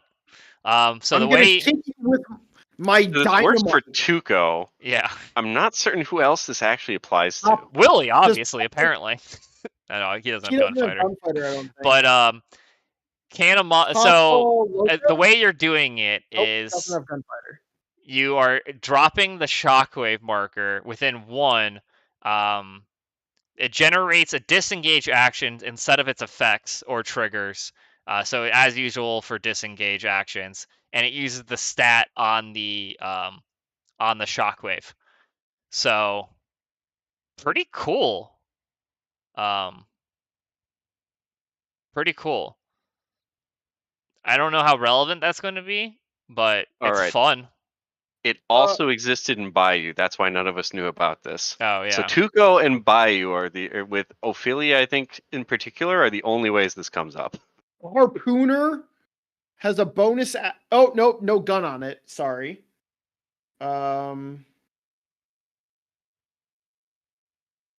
But I just don't see the point of why you would do it. Like, what do So you that you can get use the stat for it for like disengages and if it's stuff. high? So if your stats higher than your conventional whatever, Yeah, I guess. Or if it targets something different, like move. yeah. Yeah, I think, but I was. It's just kind of weird that it's a resist. They don't clarify if it's a TN resist or not, so I assumed it's not. Because that's how disengage works. But they don't clarify if it's a TN resist or not. Was the only like confusing thing for me. I'm Yeah, assuming 'cause you you just have to- used your stat to resist, and they resist at whatever the total is. stat is for the action. Because you still have to flip, right? I don't know. I mean, that's the only part of me. Did they clarify in disengage? Neither model can declare triggers after All resolving the models with attack. fewer than one. Yeah, If the attack okay. is successful. Generates normal effects of the action, such as damage and triggers, are ignored as usual. Right? Yep. The opposing model resists the action with the stat listed in the shockwave, such as move. Yeah, I assume it's just your stat versus their move at that point in time for the disengage. Yeah. Well, yeah, the stat of the shockwave. The shockwave, yeah, which is for Tuco's example, 5 versus move. Yeah, it's interesting. I think there's legitimate cases where you'd want to like have them resist versus move versus sure, you stagger having them resist versus defense. Yeah. All right, so make way. If a model with butterfly jump and make way abilities use butterfly jump to move through another model, does the model that was moved through need to pass a duel or suffer damage for make way? Yes. I had been playing it this way, but there was definitely one that they needed to clarify. Was it? Yeah, because the make way is during your activation. Yeah. Butterfly jump happens after resolving. So yeah, there's timing. Yeah, I guess the timing is Glad weird. to know they agree. All right, shouting orders. Can a model using shouting orders to discard a card without taking the concentrating action? Yes. That was a little weird, but I'm why okay would with you it. do it and not take constant whatever? Well, because Guild you wanted to Mage? draw a card for Yannick, that what's it? totally But you're exists. Still. standing in hazardous and don't want the extra like action to take ping damage. Without taking. I mean, But I think it's realistically it's for Guild Mage. The answer is why would you not want to take the concentrate action? The answer is when taking the action would be bad for you. Like if there's Philip and the nanny around who makes you take damage for that, or you're standing in hazardous. You just want to pitch a card for like Guild Mage or before Yannick. All right. Ink Fingers. If the crew contains both Ink Fingers and Ceaseless Advance ability, can you choose to resolve Ink Fingers first so Ceaseless Advance always resolves? Yes. I also think think that's people how people played are it that playing way. it, but it is Nice to have the clarification. nice to have the clarification and nice to not surprise people with it, because the first time that happens to you and you realize, you should realize it the second your opponent brings an Iron Scorpius, and you have to think for a second, what? Why are you hiring Iron Scorpius? And he goes, oh, that's a decently nasty combo. So All right, Luck, our favorite ability. yeah, Luck Thief. So I think they're just re-clarifying how most of the people knew how it worked, but it was just utterly I don't confusing. think we know how it works really anyways with all this, but Yeah. That's sure. So does Luck Thief ability apply before or after the plus and negative modifiers cancel each other out? Before. Modifiers to a duel, such as from focus, skill, etc., are generated during step A of performing duels. Luck Thief immediately applies to any plus modifier, generating it to the negative modifier. Then the duel proceeds to step B, at which point positive and negative modifiers would normally cancel each other out. So all they're saying is, for example, if you have a plus flip and you're attacking a Luck Thief model, you're drawing through concealing, you're at 3 negatives, not 1 negative. So you I don't. think the clarification here is that it immediately applies. So you would never have the opportunity to have a plus flip at any point during the duel because it's immediately turned into a negative. You never get that plus flip. Yeah, and it So never gets canceled out by, you never are getting rid of like an extra negative.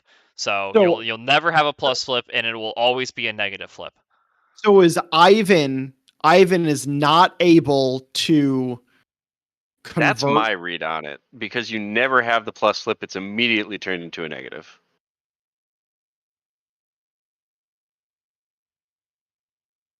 Wait. Chat's telling us it's not new. They just moved it in the fact, and that's why they gave it an asterisk. Interesting. It got removed from being under Gwyneth. Okay, I thought they clarified this already, so I was a little confused. Good to know. There's another one on Luck Thief with an asterisk here, which is what does opposed duels and damage flips against the small mean? And that just is clarified to say it's whenever someone else is in a duel with you, it applies. Or if they're, doing damage flips against you. Yeah. Or if you have plus flips on defense. Yep, that's exactly how it comes up. I had a game where it's funny because the new Bayou guys, anglers, they cannot choose not to drop tide markers, and they cannot choose not to get plus flips for it. So holy shit! So Pandora just wrecks anglers. Pandora, Lynch, yeah, that's funny. Hilarious. That's all right, absolutely I'm hilarious. glad I'm switching to Neverborn now. Wait, what? Yay, Pandora! I love Pandora. All right, my little servant. This love is my this ability. Range. Yeah, I told y'all, motherfuckers. They finally solved it. Woo! Can my loyal servant trigger be used to heal the target of an action? Answer is yes. I had like a whole month where I was allowed to play it this way when they were fucking around with another wording. Pandora, the model known for targeting defense. Okay, yeah, fair, fine. Whatever. I don't play Neverborn. We were right on my loyal servant, taking the win. All right. Hell yeah. Now Sun can heal the guy he heals with his trigger for extra healing, like God intended. Yep. Now Karai can now Von Shield heals the target that receives the upgrade, and not the guy next to the one receiving the upgrade. Yo, look, it's really bizarre interaction. Yeah, well, you get the upgrade, and he's my loyal servant. Fuck you. Like, I have to buy your service with this upgrade, like. Yeah, like you're giving me the rocket launcher, but you're giving him healing? What the fuck? Come on. Look, Karai now can attack her incorporeal models to hopefully min damage them so that she can my loyal servant them. There we go. Figured it out. Yep. All right. Another one I think most people agreed with, but we'll find out. Amputation. If the amputation trigger resolves on a model with Demise Smoldering Heart ability, can amputation drop a pyro marker? Answer yes. I think most people read it as markers they would drop when they die, and therefore, if they Demise drops, different markers, you are allowed to drop those markers. That makes sense. Pretty cool. So they just clarified that, which, thank you. Why? No, do it. Wait, I went past Duet. Okay, that's what happened. Corfi There's Duet. not- Oh my god. I hate this Clarified it. model, and they just wanted to clarify that the model works the way we've been playing this model. And by that, I guess I'll read it so you guys can figure this out, because this is not intuitive. It is so fucking wordy. If the Corfi Duet takes a dance apart action during its activation, are both Corfi Duets or both Corfis considered to have activated? If the Corfi Duet has not activated when it takes a dance apart activation, then neither Corfi is considered to have activated. Although whichever Corfi is continuing the Duet's activation will be considered to have activated at the end of the current activation as normal. This can result in the Corfi Duet having 2 activations in a single turn if the second Corfi that is not activated uses Dance Together during its own activation. When this happens, the new Duet may continue the current activation even though the new Duet is considered to have activated. We talked about how broken pass tokens, Archinists haven't had pass tokens. What they've had is the Corfi Duet. And the way it works is you hire the Duet, and then turn 1, just as it says, you split the Duet, and you said this Corfi is the one that activated during the Duet's turn, and this Corfi is the one that had not activated and was basically summoned from that ability. Then, but your opponent doesn't get a pass token. Yeah, he doesn't get a pass token because it's a replace effect, and they also don't, they can both scheme, which is great. Love it. And so strat, I guess, is the more relevant one. So essentially, and then what this means is on turn 2, when they recombine, you're basically losing nothing, because you recombine and say, oh, the Duet didn't activate during the recombine. It was the other Corfi is the Duet now, and therefore my activation's just over. So you would focus, recombine, and then you just be like, oh, the Duet hasn't activated yet. So there's never really a downside to it, and it's really good for essentially just getting a free pass token turn 1. I don't know what you were saying there in that second part, but basically the other part that's relevant is it also lets you take 2 fast activations with the Duet and Hoffman. That's true as well, because you fast both Corfis. One Corfi finishes the activation when you recombine. You only have to fast 1 Corfi. Yeah. Oh, that's true. You do give fast to the other Corfi after you're done. That's right. That is how it works. It's really obnoxious. Yeah, my bad. This is how, for example, this is how I beat Yoko during the last national tournament. Is I was playing Damien, and I didn't want to get Lamau owned by 2 pass tokens, so I just hired the Corfi Duet to essentially generate a pass token. We'll probably be back to doing that to cruise that generate pass token, so you don't just get blown out by activation control turn 1. It helps that Corfi Duet's a really good model. Karis this way, or do you need more than 1 pass token for Karis? I feel like you need more than 1 because you have to win activation, but you also just don't have the soul stones really at that point. That's fair. Duet is really expensive. And you're not getting focus on Karis, which was the other big thing that Vatron was doing for her. So, I mean, it's still possible, but now if your opponent just cheats initiative and goes first, or goes second, then you just guaranteed last activation, and you're still throwing Karis forward without any, backup plan. So yeah, I got you. That's why I never really was a big fan of Karis before, even though she still essentially did kind of the same thing with the Duet. You really wanted that second pass token, which is why I cheated 13 of masks for that second pass token, and worth it every time. All right, moving onwards to Dabbler. If a Dabbler flips more than 1 card and fails a duel, which card gets added to the configuration? If the Dabbler uses the Unexpected Outcome ability, whichever card was used by the Dabbler to calculate a failing final duel total would be added to config. So very simple. If you plus flip and are able to choose, you essentially pick.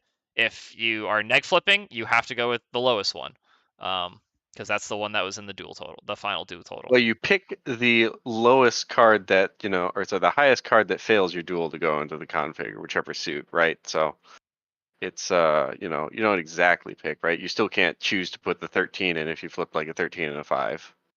But yes. You can choose which card you pick to have the final duel total if you're at a positive flip. Correct, but you can't add a card to the config unless you fail the duel. Oh, sure. Sure. It has to be a card that still fails you. The reason this FAQ exists is because what people were doing is they were failing with a 5 and adding the 13. No, wait. I thought they were just neg flipping and then just trying to get the higher one in. They were doing that? No. Oh. Yeah. That doesn't even make sense. Wait, what? I've never heard it. I didn't know people try to do that. That's really wonky. Here's the other one that I don't agree with, but is objectively the correct way to play it. Wait, no, go back to Raspy. Abominable, yeah. Rasputino the Abominable. Can a model using the cryosleep ability to treat corpse markers as having the blocking height 4 traits? Can a model use cryosleep to gain cover from a corpse marker? Answer, no. Yeah, this was always the way it had to be played. But the way it was written, it was funny. We had to ask this question. Yeah, I think everyone agreed that this is how it worked, but it was worded that this is not how it worked. I mean, the way it's worded, I think it's a very legitimate, like, if I can treat it as an ice pillar, that means it is blocking height 4, which means I get cover. Like, Yeah. if like that's what that means. You treat it as like that, but it does make sense that you can't hide behind the body of the thing that died. Yeah. It's kind of funny. Oh well. I mean, it has to work this way, even though I don't want it to work this way because it was funny the other way. Because there was logic of being able to because it's you can decide it's not blocking height 4 now, and I walk onto it. Then what happens when I change my mind? You now go 4 inches 4 into inches the up air, into the air as the corpse just... and you get universal line of sight. Obviously, that. All right, so Sonya, Creed. I think that was the more fun way to play it, but fair.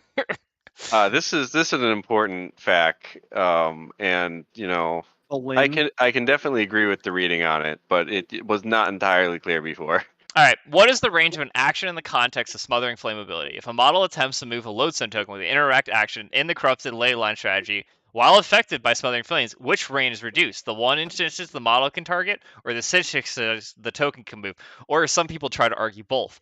The range of their actions in Smothering Flame ability refers specifically to the range listed next to the action's name. In the case of moving a lodestone, the interact action does not have a range, so Smothering Flame would not reduce the range of any effects listed in the strategy.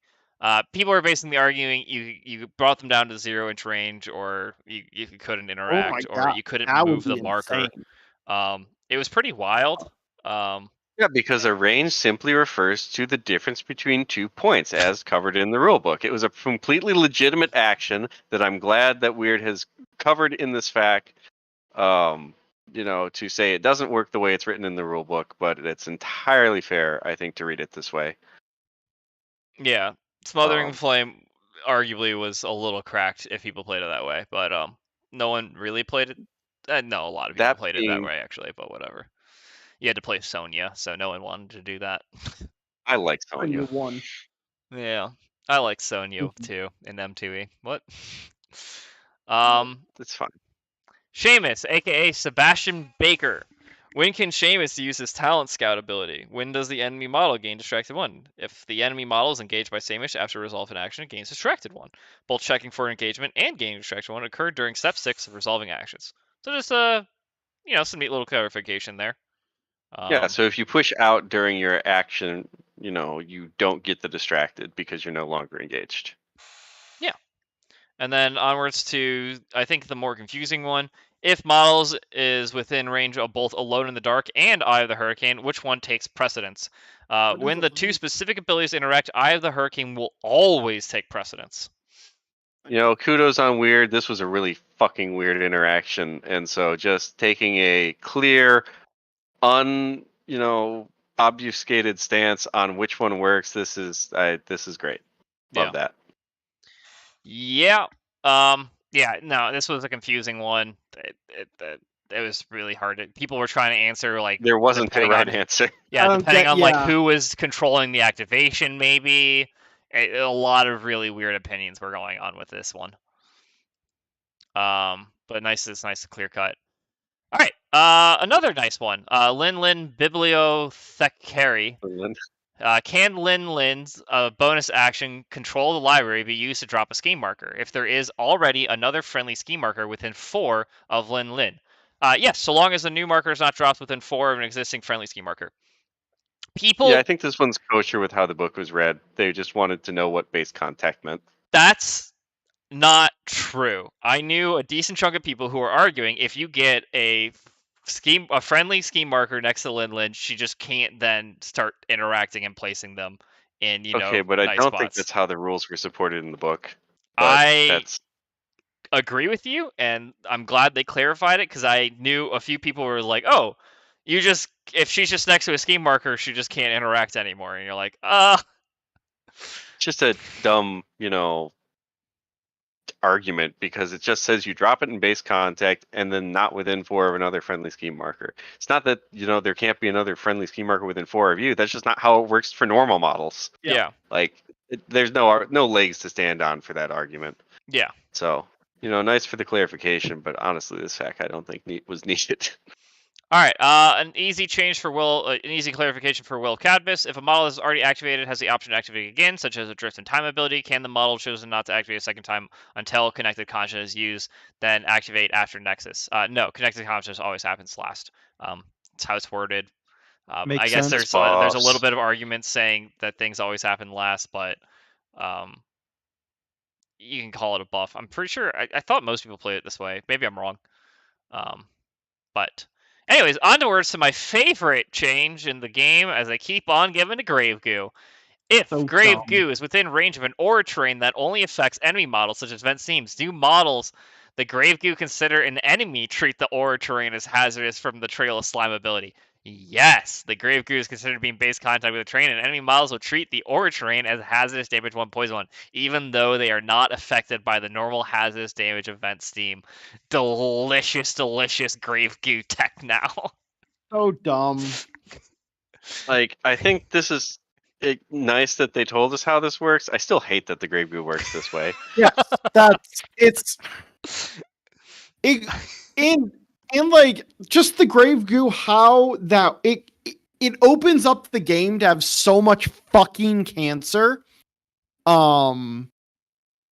It's like I get why they're saying it works like that. It's just bad for the game that it's able to work like that. I don't know.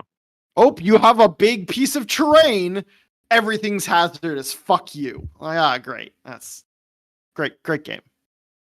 0 out of 10.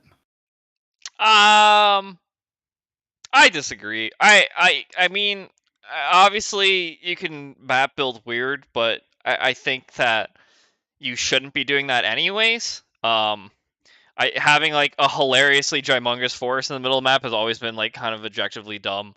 I think having like hilariously stupidly sized hills in the middle of the game is already objectively dumb from a competitive standpoint. So if we're talking like from competitively how Grave Goo is affecting these maps, and that's arguably where it's going to stand strong, then you just shouldn't have your maps made like that. And that's I will just say it. That's on the TO.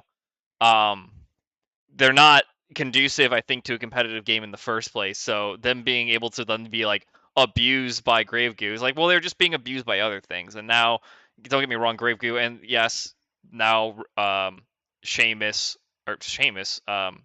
McMorning too can do some pretty silly things. I mean, sure, I think that's fine. A lot of people have ways around terrain. It comes up like shockingly less than you think, even on maps where it's really good because you can avoid it. You can kill Grave Goo. He's really frail.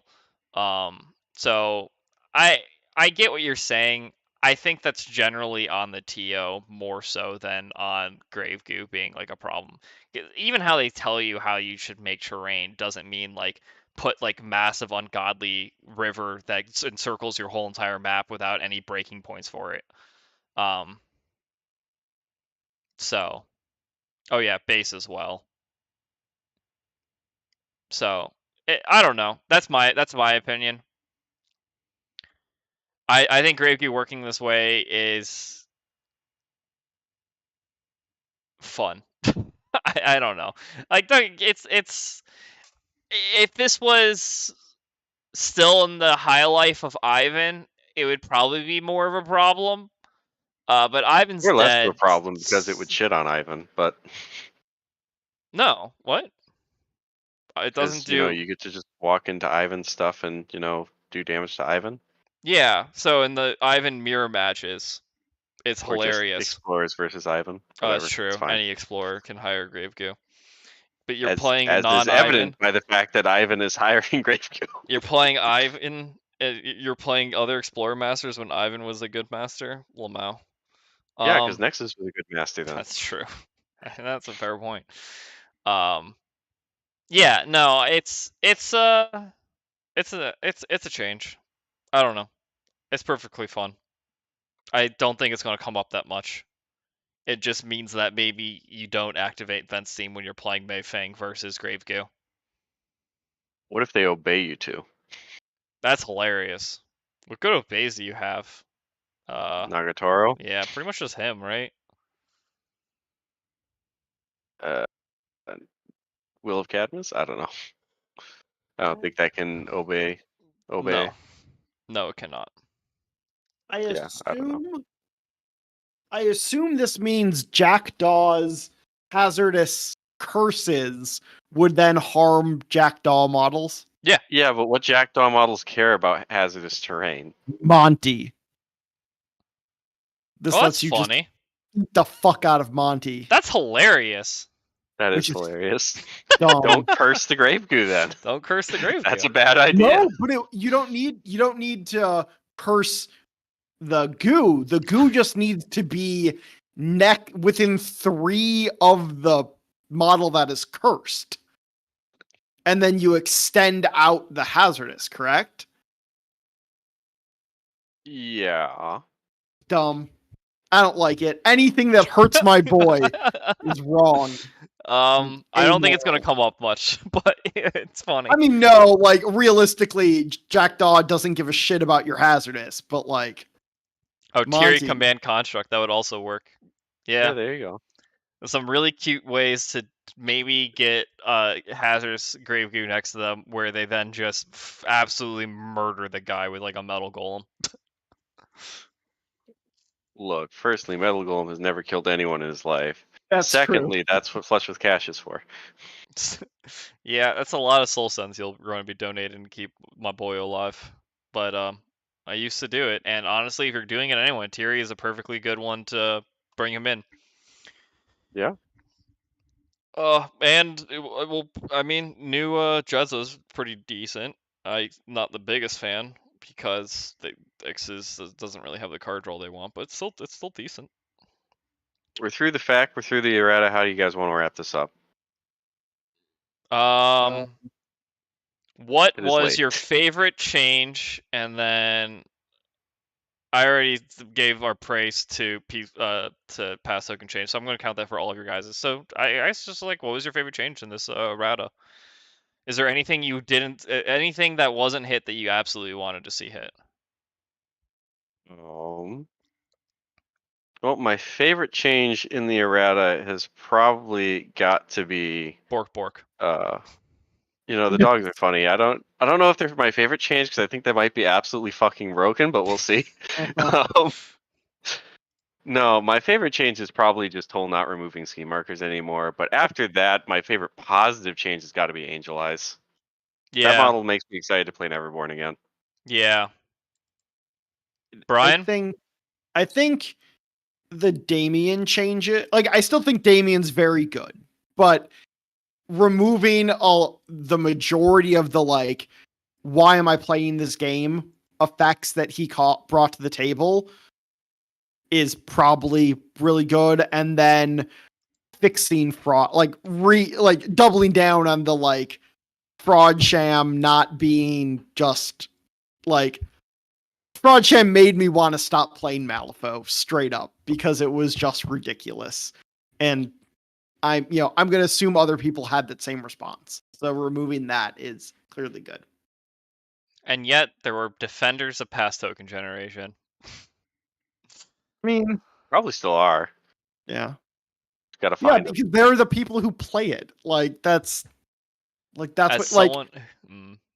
the people who like super defend Damien are like the ones who like playing Damien, right? So of course they're like, Damien's completely fine. No one's ever had a bad experience against Damien. Like, it's the same idea. Like, if you really like it, you're gonna want to theoretically not fix it. I'm going to be honest. The Damien change that needed to happen was this, and then Unbound needed to not remove Soul Stones, which made him had to be changed. And I'm actually really glad with how they changed him.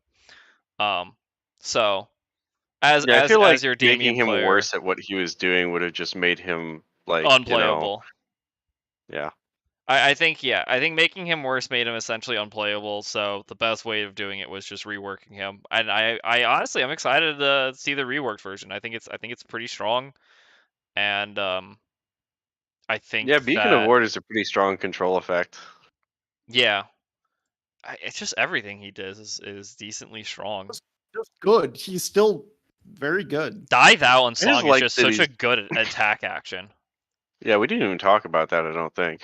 No, Well, because I didn't really want to need spend to. like an hour talking about his whole entire card because I it mean, completely that's opens fair. up a whole new. He's basically a whole new master. Yep. But it's just such a cool ability. Like, I love the concept of like just taking something, and you no longer got that weird like 4-inch, 2-inch thing that a lot of people were tilted about, and I think it was a little unintuitive. Change of the Tyrant is just a really strong ability. So I think that he'll still be really strong. I just think the only sad thing I'll say about Damien is I get the changes, absolutely needed. I don't think he's hiring inside of his keyword as much anymore. It's going to be a lot more like Arc's good stuff, and that's just a little sad because it's kind of fun when you can actually just play keyword synergy, and that's kind of incentivized. But yeah, the fact that he doesn't, I mean, he does help out some friendly witness models because they get to arc to him, but he himself doesn't do very much with his keyword. That's true. yeah, I mean, absolute controls witness only though. You'll still yeah, have to but fix you're some. just bringing you're bringing Loth and Thorpe, right? And I don't think you really need more than that. Maybe like Market or Naughty. yeah, or the Odd Ledger if Scheme Workers come back and how they come back. Like he's going to be able to dabble in his crew, so it's dabblers. It's going to be like you're Dabble. still hiring a decent amount of witness. It's just no longer like absolutely playing keyword. You're going to be playing Arc's good stuff, which Miranda, maybe we'll see. Yeah. My favorite change obviously is dog. Oh, what did you was there anything, Brian, you wanted to get hit that didn't? No. I don't think so. Like, there's some things that still like annoy me. Like, I Pandora bothers me. Like, but I don't know if it's broken. It just like it requires a very certain like way to play against it, and if you don't do that, you lose. So like, and that can be said about a lot of things, right? So like, I'm like that type of thing. Like, I wish it wasn't like that, but that's just how games are gonna work. So I don't know if you can like fix that. That's just the way it is. So I don't think there's anything like top of mind that like super needed. That super needed. Like, I would have liked to see a couple buffs here and there, but I mean that's always the case, right? They haven't removed Bayou categorically as a faction. That's a problem.